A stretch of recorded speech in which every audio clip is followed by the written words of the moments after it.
ప్రపంచానికి మ్యాప్ మీద కనిపించే ఒక చిన్న చుక్క పల్లెటూరు. కానీ ఆ చుక్క లోతుల్లో ఎవరికి వినపడిన ఒక చీకటి కోస ఉంటుంది. గుక్కెడు నీళ్లు లేక నేల బీటలు వారితే ఆకాశం వైపు చూసే వాళ్ళ Ladies and gentlemen, dynamic leader, a visionary administrator, and a leader who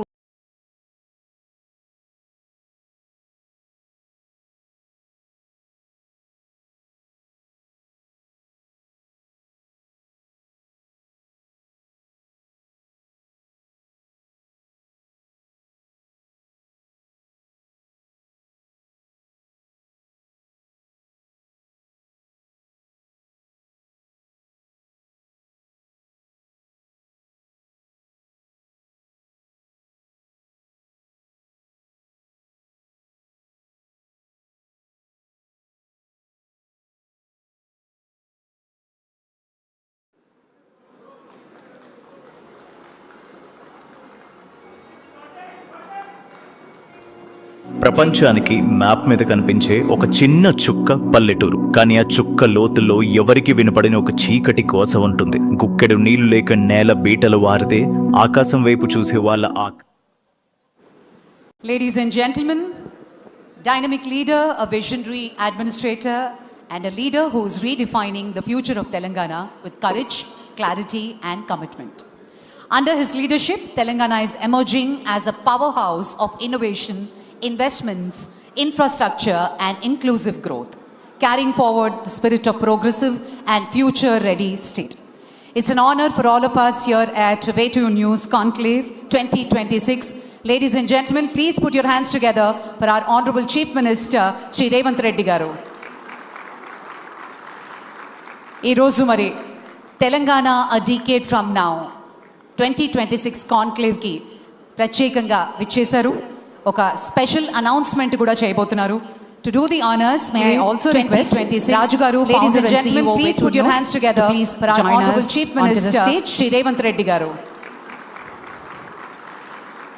ఈ రోజు మరి Telangana a decade from now Way2 News 2026 కాన్క్లేవ్కి ప్రత్యేకంగా జరిగినట్టు మనందరికీ తెలుసు. అనౌన్స్మెంట్ కూడా చేయబోతున్నారు. Way2 News has emerged as India's leading Raju Garu, ladies and gentlemen, please put your hands together for our honor. What we started in Telugu is now expanding into Minister Shri Revanth Reddy Garu with plans to enter 6 more Indian languages.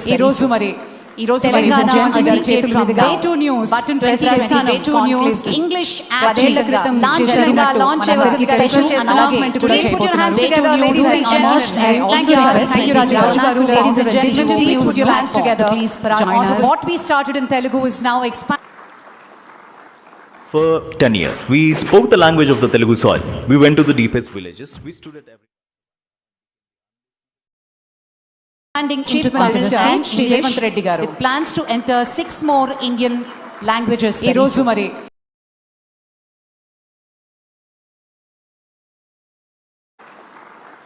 For 10 years, we spoke the language of the Telugu soil. We went to the deepest villages. We stood at every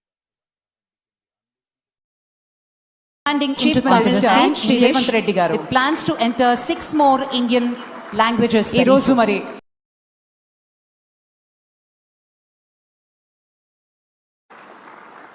For 10 years, we spoke the language of the Telugu soil. We went to the deepest villages. We stood at every Chief Minister Shri Revanth Reddy Garu with plans to enter 6 more Indian languages. ఈ రోజు మరి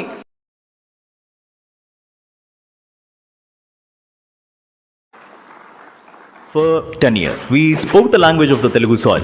We went to the deepest villages. We stood at every Chief Minister Shri Revanth Reddy Garu plans to enter 6 more Indian languages. ఈ రోజు మరి install చేసుకోండి. Thank you CM గారు, thank you very much. On that note, may I request Shri Ajitesh గారు. For 10 years, we spoke the language of the Telugu soil. We went to the deepest present a bouquet, shawl and memento to Honorable Chief Minister Garu.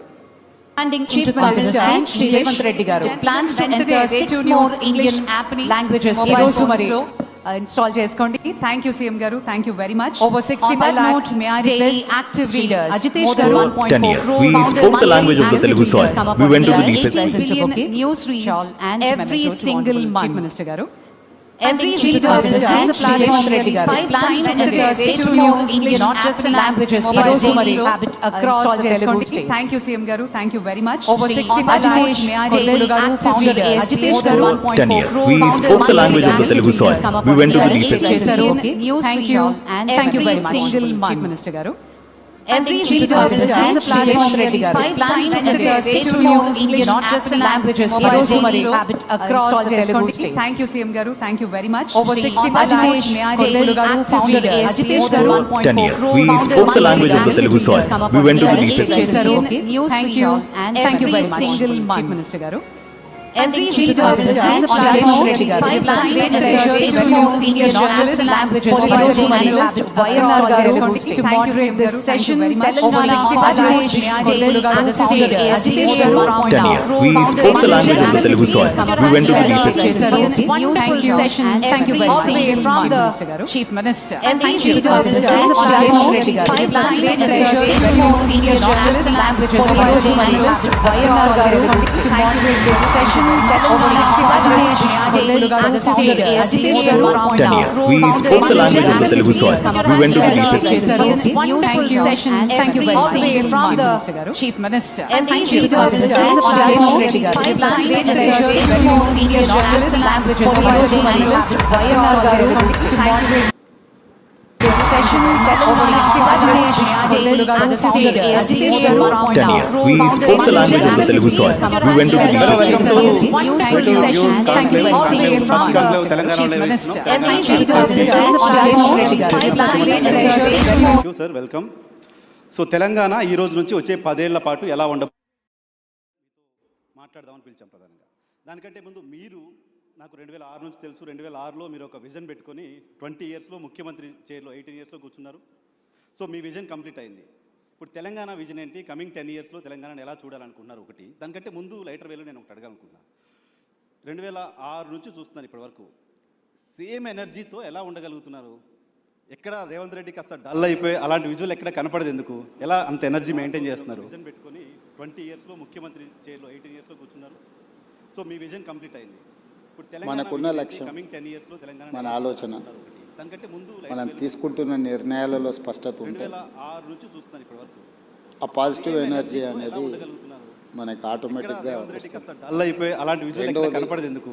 ఎలా అంత energy maintain చేస్తున్నారు? చాలా సందర్భాలలో 20 ఇయర్స్లో ముఖ్యమంత్రి చాలామంది so మీ vision complete తమకి ఏం కావాలనో కోరుకోకుండా కమింగ్ 10 ఇయర్స్లో తెలంగాణ ఇతరుల దగ్గర ఏముండకూడదో మనం తీసుకుంటున్న దాన్ని దూరం చేయాలనే ప్రయత్నం చేస్తుంటారు. ఆ పాజిటివ్ ఎనర్జీ అది జరగకపోవడం వల్ల అసహనం, అసంతృప్తి డల్ అయిపోయి అలాంటి విజువల్ ఎక్కడ అవి కనపడదు ఎందుకు? మనిషిని అంత ఎనర్జీ మెయింటైన్ చేస్తున్నారు. చాలా దాంతో తొందరగా వాళ్ళు చాలా మంది శక్తిని కోల్పోవడమే కాకుండా తమకి ఏం కావాలో కోరుకోకుండా ఒకసారి మానసికారుల దగ్గర ఏముండకూడదో మనం తీసుకుంటున్న మనం దాచుకోవాలనుకున్న దాని ప్రయత్నం చేస్తుంటారు. దాంతో ఏమవుతారంటే చాలామంది అధికారంలో ఉన్నప్పుడు ఒకలాగా, అధికారంలో లేనప్పుడు ఇంకొకలాగా, లేకపోతే అనుకూలిస్తే గెలిస్తే ఉప్పొంగిపోవడం, ఓడితే కుంగిపోవడం, ఇట్లాంటి రకరకాల సమస్యలతో కొట్టుమిట్టారు. So clarity of thought first ప్రణాళిక దానికి తగ్గట్టుగా. ఓకే. సో ఆలోచన అలా క్లారిటీగా ఉండొచ్చు కానీ మీ పైన జరిగిన అటాక్స్ అది జరగకపోవడం వల్ల మీరు మొదటిసారి ఎమ్మెల్యేగా పోటీ చేసినప్పుడు గన్తో ఫైర్ చేశారు మీ పైన. రోడ్డు పైన అలా పడిపోయిన రేవంత్ రెడ్డి విజువల్ చూసాం.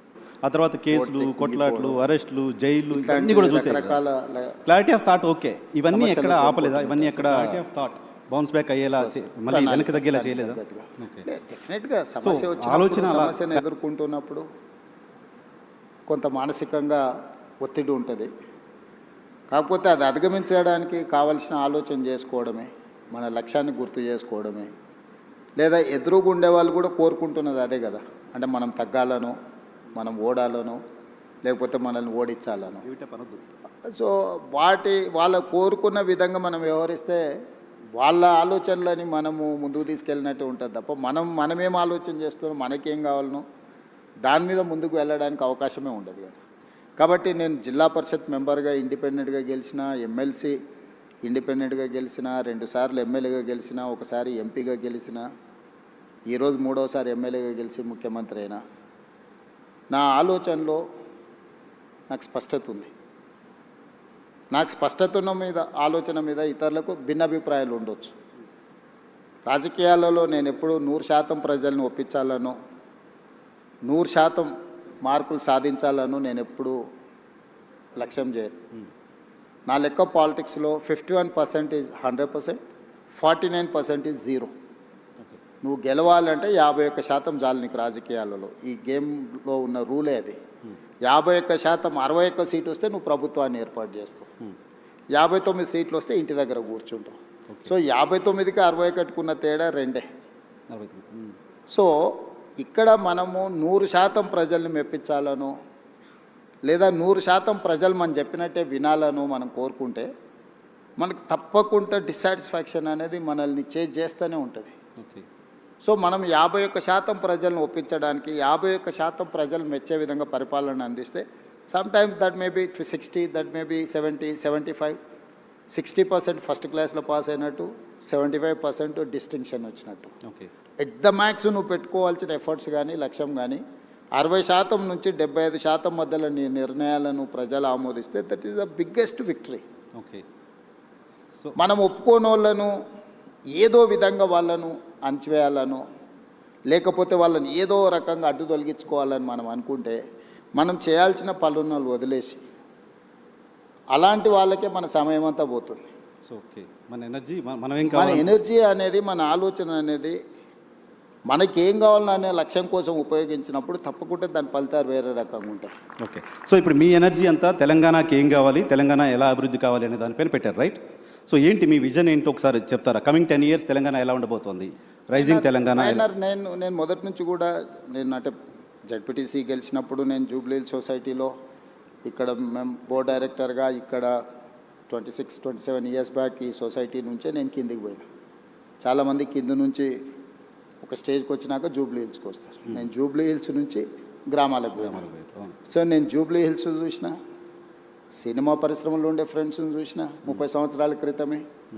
సినిమా ఇండస్ట్రీ ఎట్లుంటుంది, ఇండస్ట్రీస్ ఎట్లుంటాయి, బిజినెస్ ఎట్లుంటుంది, ఇండివిజువల్స్ ఎట్లుంటారు, సెలబ్రిటీస్ ఎట్లుంటారు, గ్రామంలో ఉండే పేద రైతులు ఎట్లుంటారు, ప్రభుత్వ పాఠశాలల్లో చదువుకునే విద్యార్థుల యొక్క స్థితిగతులు, వీటన్నిటి పట్ల నాకు సంపూర్ణమైన ప్రత్యక్ష అవగాహన ఉంది. ఓకే, ప్రత్యక్షమైన అవగాహన ఉండడం వల్ల, ప్రత్యక్షంగా సత్సంబంధాలు ఉండడం వల్ల నా థాట్ ప్రాసెస్లో నాకు క్లారిటీ ఉంటుంది. నా క్లారిటీ అందరికీ ఒప్పుకోకపోవచ్చు, అందరూ ఒప్పుకోవాలని కూడా నేనేం భావించను. ఇందులో మన ప్రణాళిక రాష్ట్రంలో కానీ దేశంలో కానీ ప్రజలు ఉంటారు, పార్టీలు ఉంటాయి, ఇవి శాశ్వతం. ప్రభుత్వాలు మాత్రం మారుతూ ఉంటాయి. సో అధికారంలోకి వచ్చిన ఏ పార్టీ అయినా ప్రభుత్వాన్ని ఏర్పాటు చేసిన తర్వాత చాలా వరకు తాత్కాలికమైన సంక్షేమము, పరిమితమైన అభివృద్ధికే ప్రణాళికలు వేస్తుంటాయి. దానివల్ల ఏమైందంటే మనం ఏ అభివృద్ధి కూడా కాంప్రహెన్సివ్గా ఒక ప్రణాళికాబద్ధమైన అభివృద్ధి జరగడం లేదు. లాంగ్ టర్మ్ విజన్ లేదు. అంటే ఇప్పుడు వెల్ఫేర్ అనేది నువ్వు ఈరోజు రాత్రికి ఎంత అద్భుతమైన భోజనమైనా పెట్టు, అప్పుడప్పుడు మనకు టీవీలలో పేపర్లలో చూపిస్తుంటారు సంక్రాంతి పండుగకు భీమవరం అత్తగారింటికి వెళ్తే 230 రకాల వంటలు వడ్డించిండ్రు అని. సంక్రాంతి పండుగ రోజు సాయంత్రం పూట 230 రకాల వంటలు తిన్న ఇంటల్లుడైనా పొద్దున్నే బ్రేక్ఫాస్ట్ ఇడ్లీ పెడతావా లేదా అని అడుగుతాడు. సంక్షేమం కూడా నువ్వు ఏమైనా ఇవ్వు, మళ్ళీ తెల్లారి మళ్ళీ తప్పకుండా అడుగుతారు. సో మీరు సంక్షేమాన్ని బిలీవ్ చేయరా? నేను బిలీవ్ చేయను అంటలేను. సంక్షేమం అనేది నిరంతర ప్రక్రియ కాదు. అభివృద్ధి అనేది నువ్వు ప్రణాళికబద్ధంగా చేస్తే, ఇన్ఫ్రాస్ట్రక్చర్ క్రియేట్ చేస్తే, ఒక వ్యవస్థల్ని నువ్వు క్రియేట్ చేస్తే ఆ వ్యవస్థలు నీకు తిరిగి ఇన్కమ్ జనరేట్ చేసి ఇస్తాయి.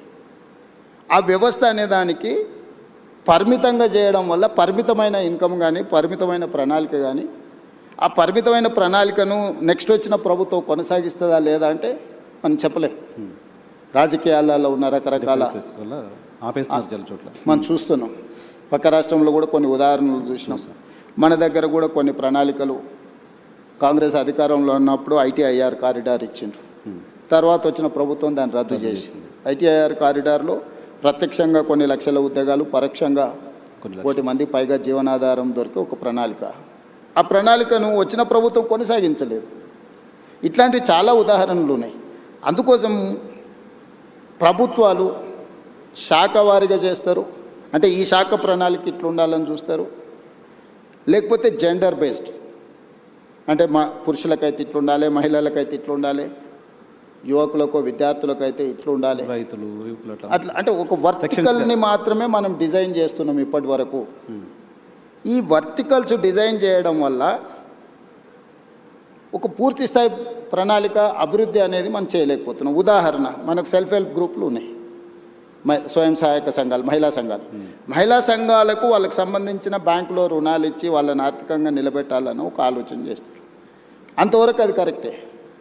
కానీ నేనేం చేసిన, ఇదే మహిళలను నిరంతరంగా పనిచేయడానికి అవసరమైన ప్రణాళికలు రచించాలి అని చెప్పి నేను ఆర్టీసీ బస్సుల్లో మహిళలకు ఉచిత ప్రయాణం ఇచ్చిన. ఇది కేవలం మహిళ తన తల్లిగారింటికో లేకపోతే తనకు నచ్చిన మందిరాన్ని, దేవాలయాన్ని సందర్శించుకోవడానికో అని చాలామంది అనుకుంటున్నారు. కానీ అది కాదు. మహిళనే growth engine for any state, any country. So ఈ మహిళ ఎక్కడి నుంచి ఎక్కడికి, చేతి వృత్తి అయినా కానీ, కుల వృత్తి అయినా కానీ, ఉద్యోగ బాధ్యత అయినా కానీ, ఈరోజు గవర్నమెంట్ స్కూళ్ళలో 24-25లో 0 డ్రాప్ అవుట్స్ ఇన్ తెలంగాణ. నీతి ఆయోగ్ చెప్పింది, నేను చెప్పలేదు. చూసానండి. ఎక్కువ మనం డ్రాప్ అవుట్స్ ఎక్కడ ఉన్నాయి, ఆడపిల్లల డ్రాప్ అవుట్స్. గ్రామాలలో 7th వరకు ఎడ్యుకేషన్ ఉంటే 8th పోవాలంటే పక్క ఊరికి పోవాలి. పక్క ఊరు పోవాలంటే తల్లిదండ్రులకు ఒక భారం. ఏ విధంగా పంపించాలనేది ఒక సమస్య, దానికి అయ్యే ఖర్చు ఏ విధంగా సమకూర్చుకోవాలనేది రెండో సమస్య, ఆడపిల్లలకు భద్రత ఉంటుందా లేదా అనేది మూడో సమస్య. కానీ నేను ఆర్టీసీలో ఉచిత ప్రయాణం ఇవ్వడం వల్ల ఏ విధంగా వెళ్ళాలనే సమస్య, ఆ ఖర్చులకు సంబంధించిన సమస్య నేను పరిష్కరించగలిగిన, రక్షణకు సంబంధించి తీసుకోవాల్సిన చర్యలు తీసుకున్నాను. సో ఆడపిల్లలు చదువు నుంచి దూరం కాకుండా మనం ఈ ప్రణాళిక వచ్చింది. ఈరోజు ఇదే మహిళలు తాము ఉద్యోగానికి కానీ ఎక్కడికి వెళ్ళినా నెలకు దాదాపుగా ఒక 10,000 రూపాయల సేవింగ్స్ ఉన్నాయి మహిళలకు. 28 నెలలలో ఆర్టీసీకి 10,000 కోట్ల రూపాయలు రాష్ట్ర ప్రభుత్వం చెల్లించింది. నీకు తెలుసు, రాష్ట్ర ప్రభుత్వంలో ఆర్టీసీ ఒక 50,000 మంది కార్మికులు, 50,000 కుటుంబాల ఆధారపడ్డ సంస్థ. గత ప్రభుత్వంలో దాదాపుగా 2 నెలలకు పైగా దీక్ష, ధర్నాలు, బంధులు మొత్తం ఎక్కడొక్కడ ఉండి 60-70 మంది డ్రైవర్లు, కండక్టర్లు ఆత్మహత్యలు చేసుకున్న పరిస్థితి. దివాలా తీసి ఆర్టీసీ మూసేస్తుండ్రు, ఆర్టీసీని ప్రైవేట్ పరం చేస్తుండ్రు అని ఆ రోజు ఉండే. మీరు కూడా జర్నలిస్ట్గా రిపోర్ట్ చేసి. కానీ ఈరోజు నేను లాభాలకు తీసుకొచ్చిన. ఈరోజు ఆర్టీసీ ప్రాఫిట్ మేకింగ్ ఇన్స్టిట్యూషన్. మీరు 10,000 కోట్లు చెల్లించి, ఈ 10,000 కోట్లు ఎవ్రీ మంత్ నేను 350 కోట్ల రూపాయలు మహిళలను ఆర్టీసీలో ఉచిత ప్రయాణం ద్వారా రాష్ట్ర ప్రభుత్వం నుంచి ప్రతి నెల ఆర్టీసీకి నేను 350 కోట్ల రూపాయలు చెల్లించడం వల్ల driver same, conductor same, bus same, diesel same, వ్యవస్థ సేఫ్. అంతకుముందు 40% ఉన్న ఆక్యుపెన్సీ ఉన్న ఆర్టీసీ బస్సు ఈరోజు 98%కు తీసుకొచ్చిన నేను. ఏ బస్సు ఖాళీగా పోతలేదు. ఆ ఖాళీగా తిరిగే బస్సులలో మహిళలు ప్రయాణించడం వల్ల ఆర్టీసీకి ఆదాయం రావడమే కాకుండా ఆ సంస్థ నిలదొక్కుని ఈరోజు ఆ సంస్థ లాభసాటిగా మారింది. సో మీరు పర్సన్ సెంట్రిక్ డెవలప్మెంట్ గురించి మాట్లాడుతున్నారు. పర్సన్స్ అంతా సెక్షన్స్గా డెవలప్ అవుతే స్టేట్ డెవలప్ అవుతుంది విజన్. నేను ఇంక్లూజివ్నెస్ గురించి చెప్తున్నా. అంటే ఇప్పుడు మనం ఇచ్చేది నీకు లాభము, ఇది ఇచ్చినావు నువ్వు జేబులో వేసుకుంటే అది నీ దగ్గర అయిపోతుంది. కానీ ఒక సంస్థను మహిళలకు ఉచిత ప్రయాణం ఇచ్చినప్పుడు మహిళ వ్యాపారం చేసుకోగలుగుతుంది, చదువుకోగలుగుతుంది, సెల్ఫ్ హెల్ప్ గ్రూప్స్లలో తిరగలుగుతుంది, ఉద్యోగానికి వెళ్ళగలుగుతుంది. 10,000 రూపాయలు ఒక మహిళ సేవింగ్ చేసుకోవడం వల్ల తన పిల్లల్ని చదివించుకోగలుగుతుంది, తన పిల్లల్ని మంచి స్కూళ్ళకు పంపించుకోగలుగుతుంది, పిల్లలకు మంచి బట్టలు కొనుక్కోగలుగుతుంది, కుటుంబాన్ని గౌరవంగా, సమాజంలో కుటుంబ గౌరవాన్ని పెంచడానికి మహిళ ప్రయత్నం చేస్తుంది. నేను ఇచ్చిన డబ్బుల వల్ల ఆర్టీసీ సంస్థ నిలబడ్డది. ఈరోజు ఒక సంస్థను నిలబెట్టే పని అంటే this is inclusiveness, sustainability model ఇది. అంటే ఒక దగ్గర ఇచ్చే సంక్షేమము దానికే పరిమితం కాబట్టి దానివల్ల ఒక సంస్థ బతుకుతే. ఈరోజు ఆర్టీసీలో గతంలో డీజిల్ బస్సులు ఉండేటివి. Hyderabad, greater Hyderabad core urban region, outer ring road inside 2,053 square కిలోమీటర్లు. This is called core urban region మేము డిఫైన్ చేసినాం. 2,854 ఆర్టీసీ బస్సులు ఉన్నాయి. ఇవన్నీ డీజిల్ మీద ప్రయాణం చేస్తున్నాయి. ఈరోజు ఆర్టీసీ లాభసాటికి ఎప్పుడు వచ్చిందో డీజిల్ బస్సుల వల్ల కాలుష్యం వెదజల్లుతుంది. ప్రతి సంవత్సరం ఆర్టీసీ 10,000 బస్సులు నడిపించడానికి 2,000 కోట్ల రూపాయల డీజిల్ పర్చేజ్ చేస్తుంది. సో ఇప్పుడు ఈ డీజిల్ బస్సులను అన్నిటిని కూడా మార్చి నేను ఈవీ బస్సులు కొంటున్నా. సిటీలో ఆల్మోస్ట్ ఇప్పటికి 1000 బస్సులు వచ్చినాయి. డిసెంబర్ 9th లోపల ఇంకొక 2000 బస్సులు తీసుకొచ్చి 3000 ఆర్టీసీ బస్సులు ఈవీ వెహికల్స్ హైదరాబాద్లో తిప్పడం వల్ల, నేను భవిష్యత్తులో మిగతా బస్సులను కూడా మార్చడం వల్ల ప్రతి సంవత్సరం డీజిల్ మీద పెట్టే ఖర్చు 2000 కోట్ల రూపాయలని నేను ఈరోజు సేవింగ్ చేయగలుగుతా. ఓకే. ఈ 2000 కోట్ల సేవింగ్స్తో నేను ఈవీ బస్సులు కొనుక్కోవడమే కాకుండా కాలుష్యాన్ని కూడా నేను నియంత్రించగలుగుతున్నా. సో మీకు ఒక ప్రభుత్వం చేసే ఒక పని తాలూకా ఇంపాక్ట్ మల్టిపుల్గా ఉండాలి అని చెప్పచ్చు. అట్లా చేయాలి. కాంప్రహెన్సివ్ సస్టైనబుల్ మోడల్ అనేది మనం ఎన్నుకోవాలి. ఒక పని, ఒక ప్రయత్నం ఒక దగ్గర సంక్షేమం లాగా కనిపించినా, ఇక్కడ స్పెండింగ్ ఇక్కడ ఖర్చు పెడుతున్నట్టు కనిపించినా, అది ఇతర ఆదాయాలను సృష్టించడానికి ప్రణాళికలు ఉండాలి. ఓకే. సో నేను మహిళలకు ఉచిత బస్సు ఇచ్చింది కేవలం మహిళలు ఓట్లు వేయించుకోవడానికి, మహిళలు బస్సులో ప్రయాణం చేయడానికి ఇచ్చేసిండే రేవంత్ రెడ్డి అని చూస్తున్నాను. నేనేం చెప్తున్నా, ఒక మహిళ కులవృత్తి కానీ, చేతి వృత్తి కానీ, ఉద్యోగం కానీ, ఉపాధి కానీ, చదువు కానీ, వీటన్నిటికీ తనకు ఒక శక్తిని ఇస్తున్నా.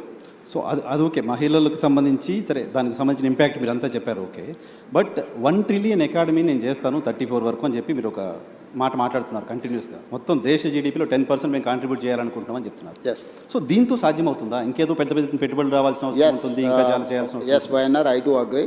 నేను ఇంతకు నీకు ప్రారంభంలోనే చెప్పిన, ఒక శాఖకు సంబంధించో ఒక చిన్న ఏరియాకి సంబంధించో మనం డిజైన్ చేస్తున్నాం. కార్పొరేట్ కంపెనీస్ కూడా వాళ్ళు కూడా వాళ్ళ ఫైనాన్షియల్ ఎట్లా ఉండాలి, ఫ్యూచర్ ఎక్స్పాన్షన్ ఎట్లా ఉండాలి, దాని రిసోర్సెస్ ఎట్లా ఉండాలా, దాన్ని మినిమం ఎక్స్పెండిచర్ మ్యాక్సిమం ప్రాఫిట్ ఎట్లా ఉండాలి, ఎట్లయితే ప్రణాళిక చేస్తారో రాష్ట్రాలకు కూడా ప్రణాళిక ఉండాలి. నేను ఓపెనింగ్ రిమార్క్స్లో చెప్పిన, ప్రజలు ఉంటారు, పార్టీలు ఉంటాయి, ప్రభుత్వాలు మారుతూ ఉంటాయి. మారిన ప్రభుత్వానికి భవిష్యత్తు పట్ల ఒక స్పష్టత ఉండాలి. ఆ స్పష్టతనే ప్రణాళిక రూపంలో మనం రచించుకోవాలి.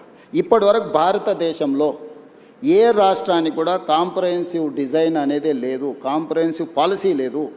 అందుకే నేను తెలంగాణ రాష్ట్ర ముఖ్యమంత్రిగా బాధ్యతలు చేపట్టిన తర్వాత నా 17 years అపోజిషన్ ఎక్స్పీరియన్స్, నేను జడ్పీటీసీ ప్రతిపక్షంలోనే, ఎమ్మెల్సీ ప్రతిపక్షమే, ఎమ్మెల్యే ప్రతిపక్షమే, ఎంపీ ప్రతిపక్షం. 17 yearsలో నేను ముఖ్యమంత్రి అయ్యే వరకు నేను ప్రతిపక్షంలో ఉన్నా. ఏ రోజు కూడా అధికారంలో లేను, అధికార పార్టీలో కూడా లేను. కానీ 17 సంవత్సరాల సుదీర్ఘ నా ప్రతిపక్షంలో ఉన్న నాకున్న అనుభవం, సమస్యలు చూసిన కోణం, సమస్యల్ని ప్రత్యక్షంగా ఏ విధంగా పరిష్కరించవచ్చు ఉన్న ఆలోచనతోని తెలంగాణ కోసం ఒక పాలసీ డాక్యుమెంట్ని తయారు చేసి, ఆ పాలసీ డాక్యుమెంట్ పేరే తెలంగాణ రైజింగ్ 2047. ఈ పాలసీ డాక్యుమెంట్ ఉండాలన్నది నా ఆలోచన.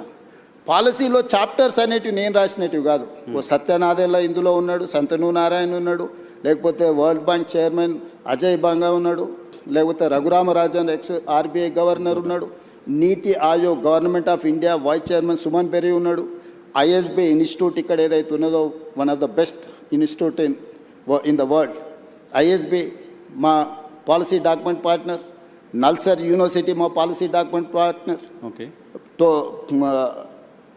Great Britain prime minister Tony Blair, అతను మా దాంట్లో, అది ఇప్పుడు ఫార్మర్ ప్రైమ్ మినిస్టర్, అతను మా పాలసీ డాక్యుమెంట్లో పార్ట్నర్. అంటే ప్రపంచంలో ఉండే వివిధ మేధావులను, వివిధ పెద్ద పెద్ద కార్పొరేట్ కంపెనీల సీఈఓలను మన తెలంగాణ రైజింగ్ 2047 పాలసీ డాక్యుమెంట్లో వాళ్ళందరినీ బోర్డులోకి తీసుకొచ్చి కంప్లీట్గా వాళ్ళందరికీ మేమేమనుకుంటున్నాం వాళ్ళతో కూర్చొని మాట్లాడి పబ్లిక్ డొమైన్లో కూడా పెడితే దాదాపుగా మనకు ఒక 20 లక్షల సజెషన్స్ వచ్చినాయి ఆన్లైన్. వాటన్నిటిని కూడా ఫిల్టర్ చేసినాం. అందులో ఉండే ఎస్సెన్స్ అంతా వాళ్ళు ఇచ్చిన సూచనలు, సలహాలు, అది విద్యార్థులకు కావచ్చు, లేకపోతే నిరుద్యోగుల కోసం కావచ్చు, లేకపోతే ఉమెన్ కోసం కావచ్చు, లేకపోతే ఐటీ పాలసీ కావచ్చు, ఇండస్ట్రియల్ పాలసీ కావచ్చు, లేకపోతే ఏఐ కావచ్చు, ఇట్లా చెప్పుకుంటూ వెళ్తే ప్రతి వర్టికల్ మీద ఆల్మోస్ట్ 8 months కంటిన్యూస్గా చీఫ్ సెక్రటరీ నుంచి ప్రతి ఆఫీసర్ని ఇందులో పెట్టి, ఒక గ్రూప్ ఆఫ్ ఆఫీసర్స్ని పెట్టి, గ్రూప్ ఆఫ్ మినిస్టర్స్ని పెట్టి కన్సెన్సస్ బిల్డ్ చేసి ప్రపంచ దేశంలో ఉన్న ప్రతి ఒక్కరిని మన పాలసీ డాక్యుమెంట్లో ఇంక్లూడ్ చేసి ఇక్కడ ఉన్న నైసర్గిక స్వరూపాన్ని వివరించి, ఇప్పుడు కాశ్మీర్లో ప్లాన్ చేసుకుంటే కాశ్మీర్కు తగ్గట్టు చేసుకోవాలి. కాశ్మీర్లో ప్లాన్ చేసిన ఐస్ కోసము, ఐస్ తుఫాన్ల కోసము తెలంగాణలో ప్లాన్ చేసినాం అనుకో, ఇక్కడ ఐస్ వచ్చేది లేదు, చూసుకోవాలి కదా. సో తెలంగాణలో ఉండే సహజ ప్రకృతి వనరులు ఏమున్నాయి, ఇక్కడ టాలెంట్ ఏముంది, ఇక్కడ ప్రజలు ఏం కోరుకుంటుంది, ఏ ప్రజల్ని ఇందులో భాగస్వాములు చేస్తే ప్రయోజనం ఉంటుందో అట్లా తయారు చేసి ఒక గ్లోబల్ సమ్మిట్ డిసెంబర్, తెలుసు 2025 డిసెంబర్లో గ్లోబల్ సమ్మిట్ని 108 దేశాల నుంచి కార్పొరేట్ కంపెనీలను, ఫార్చ్యూన్ 500 కంపెనీలను ఆహ్వానించి ఆల్మోస్ట్ ప్రపంచంలో ఉండే ప్రతి పెద్ద సంస్థకు సంబంధించిన ప్రతినిధులను పిలిచి 3 రోజులు గ్లోబల్ సమ్మిట్ నిర్వహించి పాలసీ డాక్యుమెంట్ని తెలంగాణకు డెడికేట్ చేసింది. అందులోనే outer ring road inside, cut off is outer ring road, that is called core urban region economy, called cure. ఈ 2053 స్క్వేర్ కిలోమీటర్లలో మన రాష్ట్ర జనాభాలో 40% నివసిస్తున్నారు.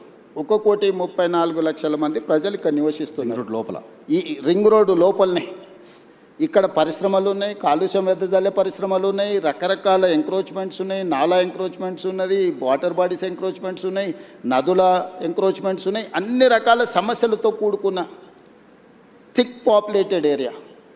సో దీన్ని, ఈ క్యూర్ని ఏ విధంగా క్యూర్ చేయాలనేదే మా పాలసీ. ఓకే, అందుకే మేము హిల్ట్ పాలసీ తీసుకొచ్చినాం. ఇక్కడున్న కాలుష్యం వెదజల్లే పరిశ్రమలని ఈ కోర్ అర్బన్ రీజన్ బయటికి తరలించాలి. సరే, ఈ హిల్ట్ పైన సరే అక్కడికే వస్తున్నా. సో మేము నదులను ఆక్రమించుకున్నారు, చెరువులను ఆక్రమించుకున్నారు, కుంటలను ఆక్రమించుకున్నారు, నాలాలను ఆక్రమించుకున్నారు, పబ్లిక్ పార్క్స్ని ఆక్రమించుకున్నారు, గవర్నమెంట్ ల్యాండ్స్ని ఆక్రమించుకున్నారు. సో ఇన్ని ఆక్రమణలు జరిగిన తర్వాత ఈ నగరాన్ని ఎవరైనా ప్రక్షాళన చేయగలరా? నదుల ఆక్రమణలు తొలగిస్తే ఆక్రందనలు అంటారు, చెరువులను తొలగిస్తే, కుంటలను తొలగిస్తే, నాలాలను తొలగిస్తే, వీటి వల్ల ప్రకృతి వైపరీత్యం. ఎక్కడైతే నీళ్లు ఉండాలనో ఆ నీళ్ళు స్థావరాన్ని నువ్వు ఆక్రమించుకుంటే నీళ్ళు నీ మీదకి వస్తాయి. జపాన్లో ఒక సేయింగ్ ఉంది, నగరాలను నువ్వు కలుషితం చేసినా మర్చిపోతాయేమో కానీ నీటి వనరులను నువ్వు కలుషితం చేస్తే ఎప్పుడూ మర్చిపోదు. ఈరోజు నువ్వు ఎక్కడైతే ఎంక్రోచ్మెంట్ చేస్తున్నావు, వాటర్ బాడీస్ని కానీ, లేక్స్ని కానీ, వాటర్ ఫ్లోస్ని కానీ నువ్వు డిస్టర్బ్ చేస్తావు, ప్రకృతి వైపరీత్యం జరిగినప్పుడు ఎక్కడైనా నువ్వు తీసుకో, విధ్వంసం, విలయ తాండవం జరుగుద్ది. సో నువ్వు నగరంలో రోడ్లు ఆక్రమించుకున్నా, లేకపోతే ఇంకేదైనా ఆక్రమించుకున్నా, గవర్నమెంట్ ల్యాండ్స్ ఆక్రమించుకున్నా ప్రకృతి నిన్ను క్షమిస్తుందేమో కానీ చెరువులు, కుంటలు, నాలలు, నదులను ఆక్రమించుకుంటే ప్రకృతి నిన్ను క్షమించదు. ప్రకృతి ప్రకోపించిన రోజు ఏది మిగలదు. సో మీ విజన్ డాక్యుమెంట్లో భాగమే హైడ్రా కావచ్చు, హిల్ట్ పాలసీ కావచ్చు. ఎస్, నేను తీసుకొచ్చిన ఏ పాలసీ కూడా ఈ నగరాన్ని, ఒక ఆపరేషన్ చేస్తున్నప్పుడు పేషెంట్కి మత్తు ఇచ్చి ఆపరేషన్ చేస్తారు కదా, బట్ మీరు జనాలు మెంటల్గా ప్రిపేర్ చేయకుండా, మీ విజన్ ఏంటో ప్రాపర్గా చెప్పకుండా అలా చేయడం అలా చేశారు. చాలామంది ఆక్రదనలు, ఇంట్లో బట్టలు తీసుకోవడానికి కూడా అవకాశం లేకుండా కూర్చొని ఇటువంటి ఒక విమర్శలు ప్రభుత్వం ఫేస్ చేయడానికి ఉంది. డెఫినెట్గా ఉంది. ఇంప్లిమెంట్ చేసేటప్పుడు వార్ జరిగినప్పుడు అందరు సైనికులే చచ్చిపోరు, యుద్ధం జరిగినప్పుడు కొంతమంది అమాయకులు కూడా చచ్చిపోతారు. అట్లని ఎవరు యుద్ధం ఆపరు. బాంబు వేయకుంటే ఇటు సివిలియన్ ఉన్నాడా, ఇటు సైన్యం ఉందా, ఇది చూస్తారా? యుద్ధం జరిగినప్పుడు యుద్ధం అనేది యుద్ధ నీతే అట్లాంటిది. నెలల కొద్ది, సంవత్సరాల కొద్ది మేము స్పష్టంగా చెప్తున్నాం, ఇక్కడ ఆక్రమించుకున్నారు, నోటీసులు ఇస్తున్నాం, సంస్కరణ యుద్ధం అవుతుందా? ఇప్పుడు జరుగుతూ ఉంది కదా సంస్కరణలు అనేది. ఇప్పుడు యుద్ధం లాంటిదే. ఈరోజు నేను ఆక్రమించుకున్న చెరువులు ఎవరు? ఆక్రమణదారులే కదా. నేను వెళ్ళి ఒక కాలనీ జూబ్లీ హిల్స్ను డిమాలిష్ చేసి నేనేం చెరువు కడతా అంటలేనే. దుర్గం చెరువును ఆక్రమించుకుంటే అవి తొలగిస్తున్నా. మీరు ఎన్కన్వెన్షన్ చేసినప్పుడు ప్రభుత్వం చాలా మంది చెప్పట్లేదు. నేను అదే చెప్తున్నా, 3 ఎకరాలు. ఇప్పుడు మనం ఇక్కడ చర్చిస్తే బాగుండదు, ఎందుకంటే అతను వాలంటీర్గా ముందుకు వచ్చి సరెండర్ చేసిన తర్వాత అది వేరే విషయం. ఒక సెలబ్రిటీ, ప్రజలకు అందరికి ఆదర్శంగా ఉండే వ్యక్తులు తుమ్మిడికుంటను మొత్తం ఆక్రమించుకొని ఫంక్షన్ హాల్ కట్టుకుంటుంటే రెగ్యులర్గా మనం అందులో ఫంక్షన్ చేసుకుంటున్నాం. ఆ నీళ్ళు ఎక్కడికి వెళ్తున్నాయి? కాలనీల మీదకి వస్తున్నాయి. కానీ విజన్ డాక్యుమెంట్ని అమలు చేస్తున్న క్రమంలో పొలిటికల్గా కూడా మీరు పొలిటికల్ పార్టీ రిప్రజెంటేటివ్ రేపు మళ్ళీ 51% మీకు అన్నట్టు కావాలి, చూసుకోవాల్సిన అవసరం ఉందా? ఎస్, నేను ఒప్పుకుంటా. కానీ ఏది నా కోసం చేస్తలేను, నా ఇంటి కోసం చేస్తలేను. నేను ఈ సమాజం కోసం, భవిష్యత్ తరాల కోసం చేస్తున్నాను. కొన్ని తిట్లైనా నేను భరిస్తా. నా స్వార్థం కోసం నేను పార్కుని, కేబీఆర్ పార్కు కబ్జా పెట్టుకుంటే తిడితే అది తప్పు. లేకపోతే రోడ్డును ఆక్రమించి నేను ఏదన్నా సొంతానికి చేసుకుంటే అది తప్పు. లేకపోతే పలానా గవర్నమెంట్ ల్యాండ్ ఆక్రమించి నా మిత్రుడికి ఎదురుగానే బదిలీ చేస్తే నా తప్పు. నేను చేస్తున్న నదుల ఆక్రమణ తొలగిస్తున్నా. తిట్టుకుంటే తిట్టుకుంటాడు. నేను ఎవరి కోసం చేస్తున్నా? నా ఇంటికి తీసుకెళ్ళడానికి చేస్తలేని, ఈ ప్రజల కోసం చేస్తున్నా. నది, ఇప్పుడు మూసీ నది ఉంది, గోదావరి నది ఉంది, కృష్ణా నది ఉంది. దుర్మార్గంగా దాన్ని చెరబట్టి మేము విధ్వంసం చేస్తాము అని అంటే, ఆ విధ్వంసం చేసేటోని నేను అడ్డు తొలగిస్తే నన్ను తిడతారు. తిట్టని డెఫినెట్గా తిడతారు బెనిఫిషియర్సు. వాళ్ళ వెనకాల ఉన్నోళ్ళు తిడతారు. ఇప్పుడు చెరువులు, ఎన్ని చెరువులు నేను చేసినా, ఇప్పుడు బతుకమ్మ కుంట మీరు పోయి చూడండి. ఈరోజు బతుకమ్మ కుంట ఆక్రమించుకున్నాను ఏ పార్టీ నాయకుడు? ఆ నాయకులకు హెలికాప్టర్లో ఆ కుంటను ఆక్రమించుకోవడానికి సహకరించినందుకు గులాబీ పూలు వెదజల్లిండి హెలికాప్టర్లో.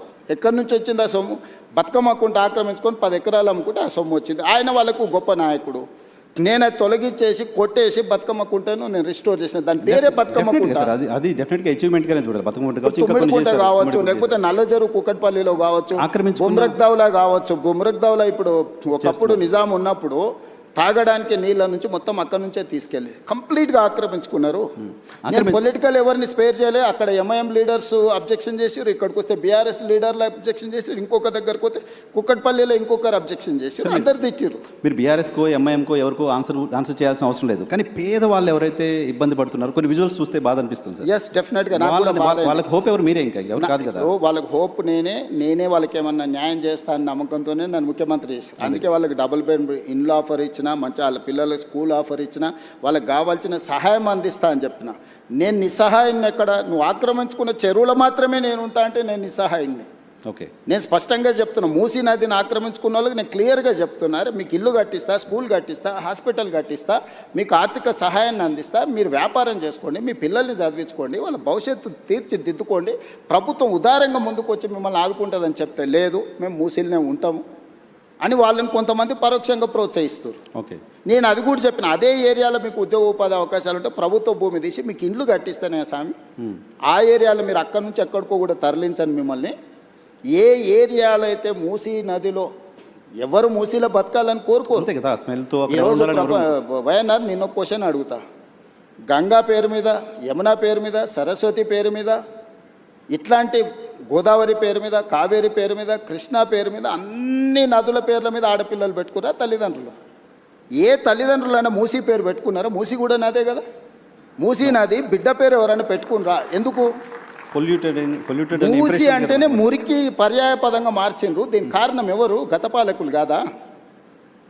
మూసీ కూడా గొప్పగా ఉండాలని నేను స్వప్నం, నా కళ. నేను గొప్ప నదిని నేను ఈ నగరానికి ఇవ్వాలనుకుంటున్నా. నేరం ఎట్లయిద్ది? ఓకే, గతంలో ఎవరు చేసినా నేరమే. ఇప్పుడు కరెక్ట్ నేరాన్ని సరిదిద్దాలనుకుంటున్నా. నేనేమంటున్నా అంటే నేరం జరిగింది కదా అని చూసి చూడనట్టు నేను వదిలేదలుచుకోలేదు నర్సింగ్. నేను ఒక గ్రామీణ ప్రాంతం నుంచి వచ్చిన, వ్యవసాయ కుటుంబం నుంచి వచ్చిన, నాకు మంచి తెలుసు, చెడు తెలుసు, విచక్షణ ఉంది నాకు. పేదల సమస్యలను చూడడానికి అమెరికాలో చదువుకొచ్చుకున్నాం అని గొప్పగా చెప్పుకునేటోళ్లకు బెంచ్ కారులో పోయి చూడడానికి ఎక్స్కర్షన్ లాంటిది పేదరికం. ఎక్కడైతే పేదరికం ఉంటుందో ఆ పేదరికంలోనే, ఆ ప్రాంతంలోనే పుట్టి ఆ పేదరికాన్ని చూసుకుంటే నేను ఇక్కడికి వచ్చిన. నాకు పేదరికం గురించి, పేదల గురించి ఎవ్వరు చెప్పాల్సిన పని లేదు. నేను పుట్టి పెరిగిందే, నేను పేదవాడిని అని కూడా చెప్పట్లేదు. చూసారు కదా గ్రామీణ ప్రాంతాల్లో పేదరికం ఎలా ఉంటుంది. మేము భూములు ఉన్నాము, అన్నీ మేము ఆర్థికంగా ఉన్నాం, కానీ మా చుట్టూతున్నది పేదలే కదా. వాళ్ళతోనే కలిసి బతుకొచ్చినాం కదా, మేము వాళ్ళతోనే పెరిగినాం కదా. ఓకే, ఎంప్లాయ్మెంట్ కూడా గడిచిన ఎన్నికల్లో మిమ్మల్ని మీరు రాష్ట్రం అంతా, తెలుగుదేశంలో ఉన్న, కాంగ్రెస్ పార్టీలో ఉన్న రాష్ట్రం అంతా చాలా పర్యటనలు చేశారు, చాలా మందికి చేయగలిపి ఉంటారు.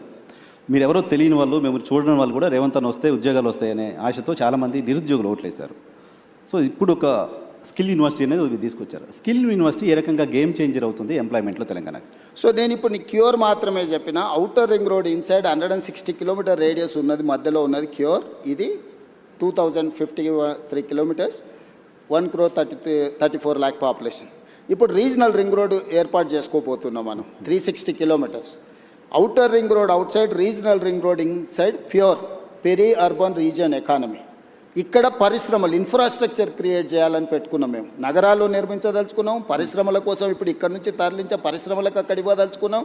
మన దగ్గర చదువుకున్న నిరుద్యోగులకు సాంకేతిక నైపుణ్యాన్ని నేర్పి ఉద్యోగ ఉపాధి అవకాశాలు ఇవ్వదలుచుకున్నాం. ఇలా జీసీసీ సెంటర్స్ వచ్చినా, డేటా సెంటర్స్ వచ్చినా, ఐటీ సంస్థలు వచ్చినా, ఇతర పరిశ్రమలు వచ్చినా, వీటన్నిటినీ పెరీ అర్బన్ రీజియన్ ఎకానమీలో మనము అంటే ఇక్కడ ఫెసిలిటేట్ చేయదలుచుకున్నాం.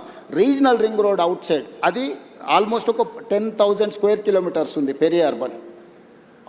Regional ring road outside Telangana ఇంకొక 1,00,000 స్క్వేర్ కిలోమీటర్లు ఉంది.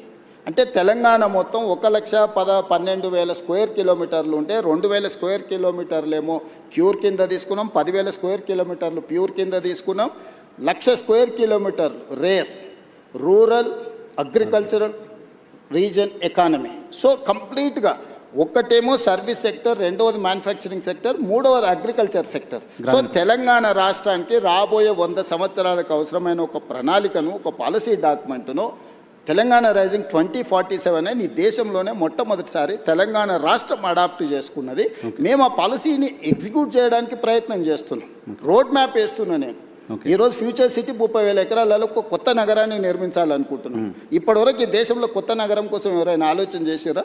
ఓ ఫైనాన్షియల్ డిస్ట్రిక్ట్ అనో, నాలెడ్జ్ పార్క్ అనో, ఒక 400 ఎకరాలు 500 ఎకరాలు కాలనీలు కట్టిండ్రు. కానీ కాంప్రహెన్సివ్ ఒక సిటీ, న్యూయార్క్ సిటీతోనో, లేకపోతే జపాన్ టోక్యోతోనో, లేకపోతే సింగపూర్తోనో, సౌత్ కొరియాలో ఒక సిటీతోనో కంపేర్ చేసే సిటీ భారతదేశంలో ఎవరైనా నిర్మించారా? ఆలోచన చేసిందా? సిటీ నిర్మాణం అనేది సాధ్యమవుతుందా? సిటీని ఒక ప్రభుత్వం నిర్మించగలుగుతుందా?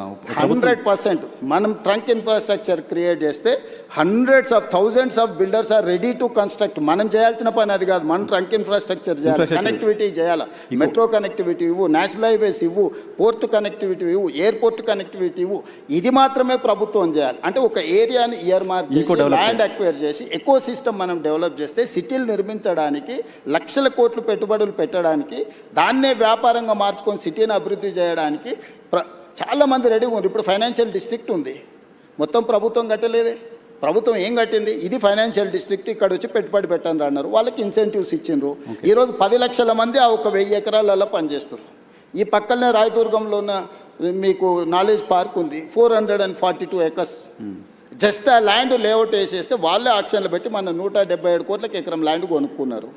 వాళ్ళే ఇన్వెస్ట్మెంట్ పెడతారు, వాళ్ళే ఇన్ఫ్రాస్ట్రక్చర్ క్రియేట్ చేస్తారు, వాళ్ళే ఎంప్లాయ్మెంట్ క్రియేట్ చేస్తారు. సో ఇప్పుడు మీరు ఫ్యూచర్ సిటీలో కూడా చేస్తుంది అదే అట్మాస్ఫియర్. ఫ్యూచర్ సిటీ కాదు, నేను అవుటర్ రింగ్ రోడ్ నుంచి రీజనల్ రింగ్ రోడ్ వరకు రేడియల్ రోడ్స్ కూడా డెవలప్ చేస్తున్నా. నేను ఇవాళ మన తెలంగాణ రాష్ట్రానికి సముద్రం లేదు. నేను పక్కనున్న రాష్ట్ర చంద్రబాబు నాయుడు గారిని, నరేంద్ర మోడీ గారిని అడిగి ఫ్యూచర్ సిటీ నుంచి ఈరోజు మచిలీపట్నం పోర్ట్కి 12 line express highway including railway line నేను డిజైన్ చేసిన. Government of India has agreed. మనము జపాన్ వీటిని దేన్ని ఎందుకు అభివృద్ధి చెందిన దేశం అంటున్నాం? అక్కడ బుల్లెట్ ట్రైన్లు ఉన్నాయి కాబట్టి అభివృద్ధి చెందిన దేశం అంటున్నారు. అక్కడ పేదరికం లేదా? చైనాలో పేదరికం లేదా? ఎందుకు 2 అవర్స్లో ఎక్కడికైనా చేర్చుకునేది. ఈరోజు కేంద్ర ప్రభుత్వం 7 బుల్లెట్ ట్రైన్లు ఇస్తే 7లో 3 నేను తెలంగాణ రాష్ట్రానికి తీసుకొచ్చిన. ఈరోజు శంషాబాద్ను ఒక హబ్గా చేసి, Shamshabad Bengaluru, Shamshabad Chennai via Amaravati, Shamshabad Mumbai via Pune. So ఈరోజు ఇన్ని కనెక్టివిటీస్ని డెవలప్ చేయడానికి రైల్ కనెక్టివిటీ తీసుకొచ్చిన, రోడ్ కనెక్టివిటీ తీసుకొస్తున్నా. ఈరోజు నేను పోర్ట్ కనెక్టివిటీ తీసుకొస్తున్నా. ఇవన్నీ ఇన్నేళ్ళు ఎందుకు చేయలేదు?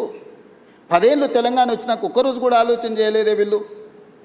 ఇప్పుడు చేస్తుంటే అడ్డం పెడతారు. ఫ్యూచర్ సిటీ కట్టనే లేవు, ఫ్యూచర్ లేని వ్యక్తి ఫ్యూచర్ సిటీ కడతాడంట. నా ఫ్యూచరు 17 సంవత్సరాలు నా గ్రోత్ చూస్తే వాళ్ళకే కాదు, వాళ్ళ తాతలకు కూడా అర్థమైంది మీ ఫ్యూచర్ ఏంటని, నా ఫ్యూచర్ ఏందనేదాన్ని. నా ఫ్యూచర్ వాళ్ళు కాదు డిసైడ్ చేయాల్సింది, ప్రజలు డిసైడ్ చేసారు నా ఫ్యూచర్ని. సార్ ఇంకొక క్వశ్చన్ ఉంది, దీనికి సంబంధించి తీసుకొని నేను మిగతా పొలిటికల్ ఇష్యూస్లోకి వెళ్తాను.